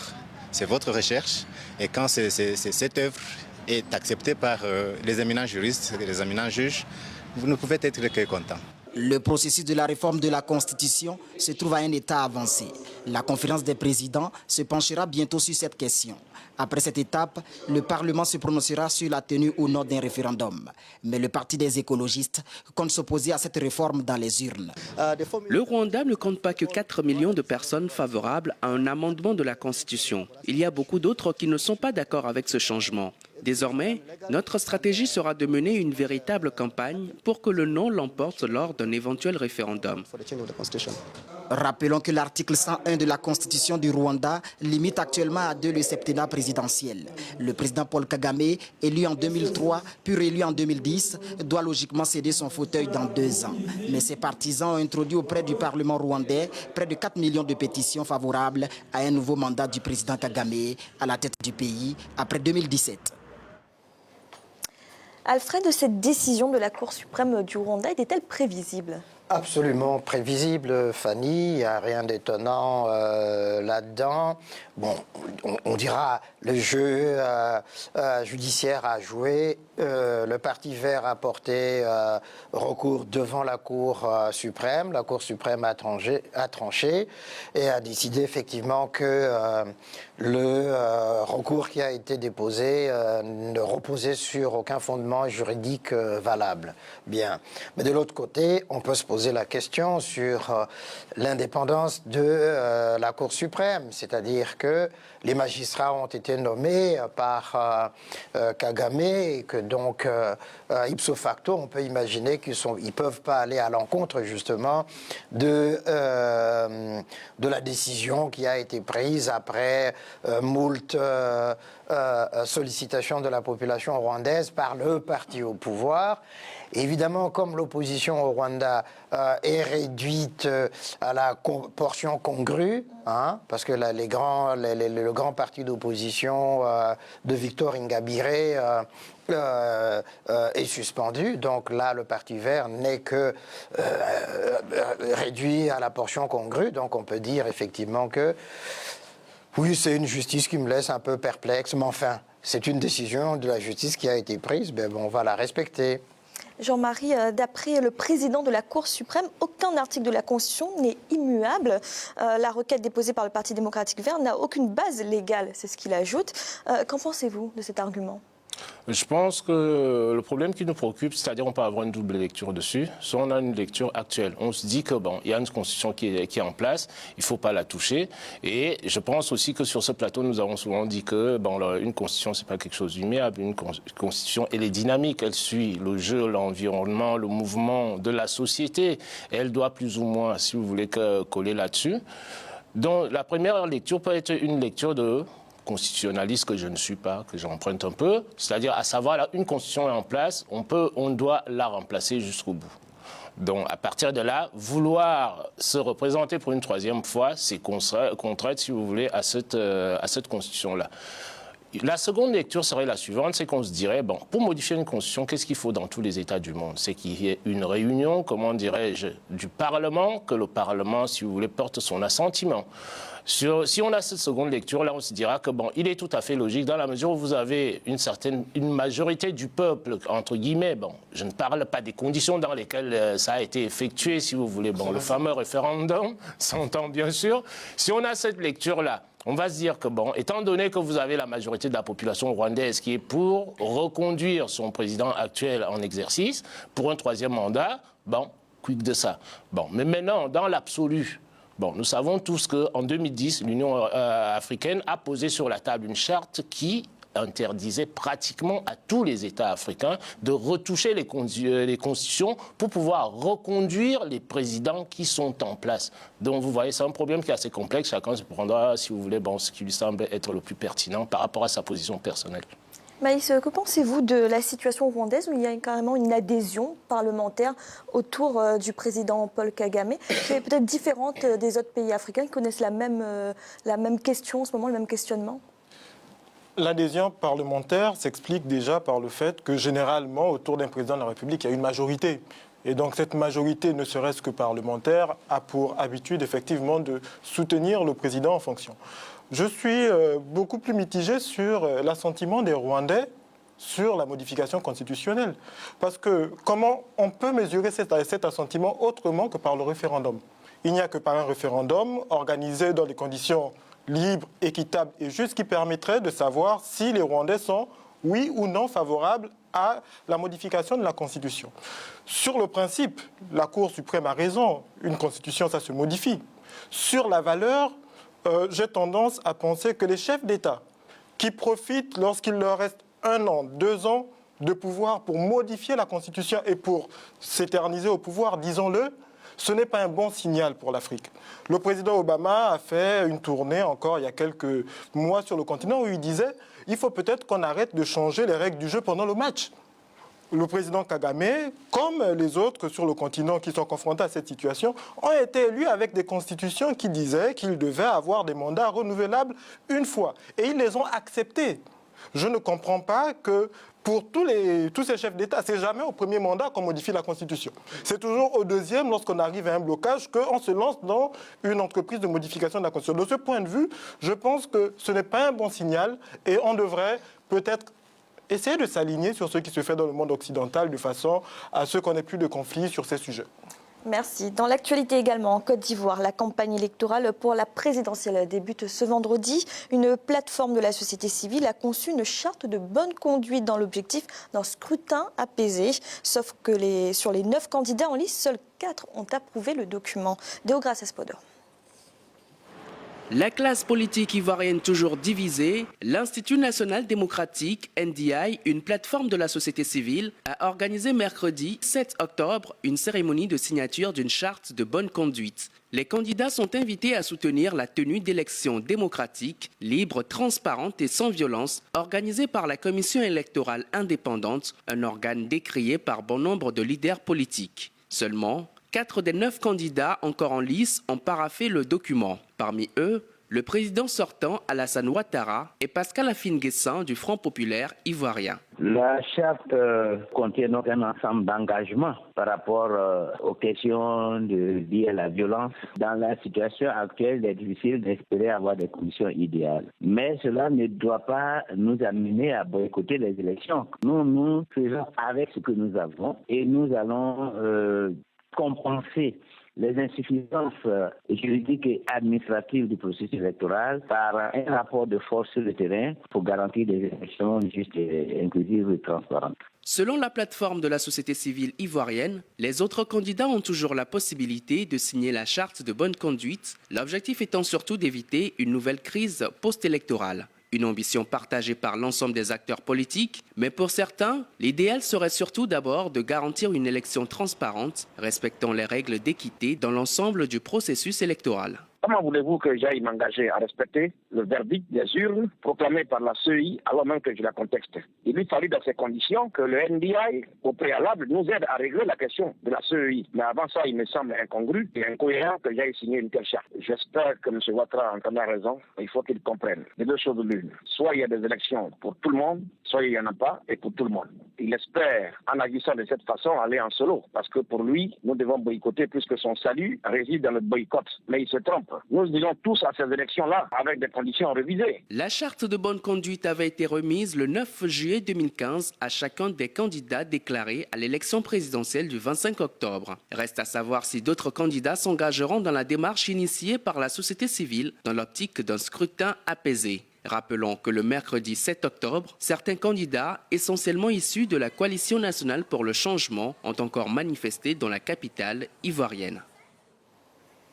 Jean-Marie, comment interprétez-vous le fait que seuls 4 candidats sur les 9 qui sont en lice aient accepté cette charte de bonne conduite? L'acceptation est liée au fait, je pense que la Côte d'Ivoire, si vous voulez, ça reste quand même une marmite sur le feu, quoi qu'on puisse en dire, c'est-à-dire dans notre vocabulaire africain. Vous avez déjà pas mal de contentieux sur la Côte d'Ivoire, c'est-à-dire, bon, vous avez les contentieux qui sont issus, c'est-à-dire de la guerre, si vous voulez. Les élections sont arrivées, il y a un gouvernement qui a été mis en place par un président qui a été élu démocratiquement. Donc, partant de là, vous avez un certain nombre de griefs qui étaient sous la table. Ces griefs-là, si vous voulez, ont été confiés à la CENI, qui était censée, si vous voulez, assainir tout l'environnement politique. Mais vous vous retrouvez maintenant avec des personnalités politiques importantes de la Côte d'Ivoire qui ne sont pas du tout d'accord, si vous voulez, sur le travail qui a été fait par cette CENI-là. Et la CNC aussi, le Conseil national de conciliation. Le travail n'est pas satisfaisant pour eux. Donc ça voudrait dire quoi? Ça voudrait dire qu'ils ont déjà ce préalable-là avant d'aller aux élections, dont il faudrait déjà solutionner, si vous voulez, ces préalables-là, ces épines-là, il faut les enlever. Donc vous avez un certain nombre de candidats qui peut-être sont jusqu'au boutistes, qui estiment que bon, ils vont aller jusqu'au bout, jusqu'à ce que le président actuel, le président Ouattara, puisse les asseoir tous et qui est, comment dirais-je, un engagement consensuel de tout le monde, consensuel et unanime, si vous voulez, bon, de tous les participants à l'élection présidentielle.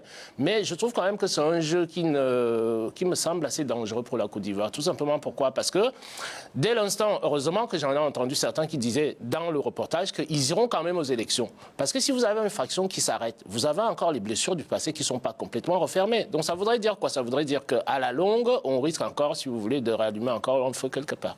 Alors justement, Maïs, ce n'est pas inquiétant d'entendre que certains candidats continuent de contester alors même qu'on connaît ce passé récent de la Côte d'Ivoire?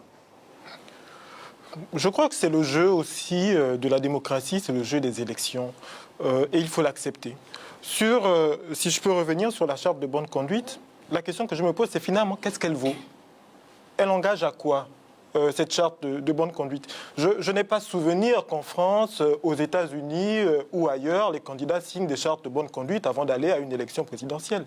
Si on va du principe que les conditions de la transparence sont réunies, il n'y a pas de raison que les candidats s'opposent. S'il y en a qui estiment que les conditions de la transparence ne sont pas réunies, on ne peut pas leur dire d'emblée avant l'élection que si jamais il y a une fraude à l'élection, alors vous ne contesterez pas parce que vous avez signé une charte de bonne conduite. Donc ça aussi, il faut l'entendre.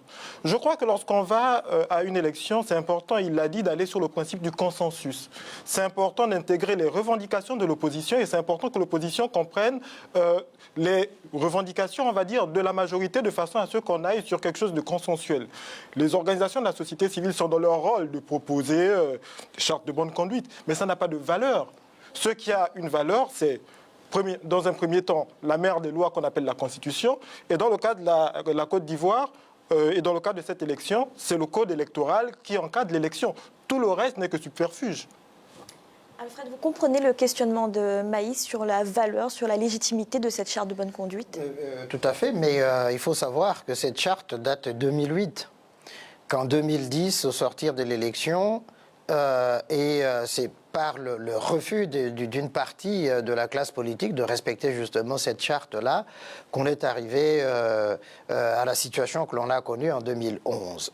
Ça voudrait dire effectivement que là, ceux qui ont, la société civile naturellement, mais l'ONUCI et tous les autres partenaires qui ont participé à cette table ronde-là, ont été unanimes à corriger les errements de la charte telle que conçue en 2008. Et que donc, aujourd'hui, les candidats qui ont accepté de signer cette charte-là donnent une garantie. Et c'est vrai, effectivement, que s'il y avait des conditions de transparence, etc., mais je dis, Maïs l'a rappelé, hein, la loi électorale permet justement les contestations. Il y a le contentieux qui est inscrit dans la loi électorale. Donc, le code de bonne conduite n'est qu'un instrument de plus pour amener les candidats à respecter au fond les règles du jeu une fois que l'élection sera engagée.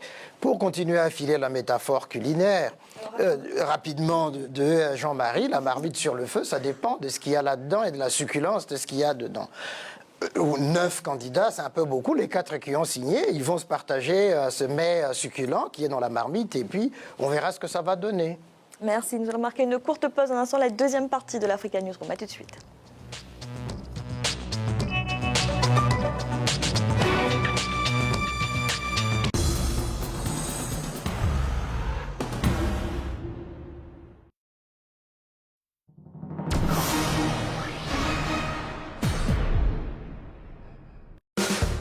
Le Gabon émergent, terre d'opportunités.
Le Gabon émergent, terre d'opportunités. Sans force vive, on ne peut pas développer l'économie. La Guinée, notre développement, notre futur.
La Guinée, notre développement, notre futur.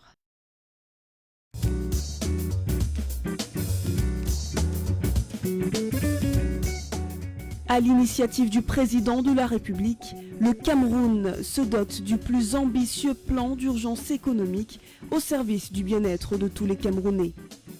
Le nouveau plan d'urgence, doté d'un budget initial de 925 milliards de francs CFA, s'appuie sur 7 volets essentiels: la santé, l'agriculture, l'élevage, les routes, l'eau, l'énergie, la sécurité et l'urbanisme. Basé sur une période triennale de 2015 à 2018, opérationnel sur tout le territoire et ciblant les besoins immédiats des populations, Le plan d'urgence initié par le président Paul Biya vise à renforcer et améliorer les conditions et cadres de vie de chaque citoyen du Cameroun, dynamiser et renforcer la croissance économique. Avec le soutien et la mobilisation des financements par les partenaires bancaires nationaux et internationaux, le plan d'urgence est la concrétisation de la parole à l'acte de tous les acteurs de la politique publique. Au Cameroun,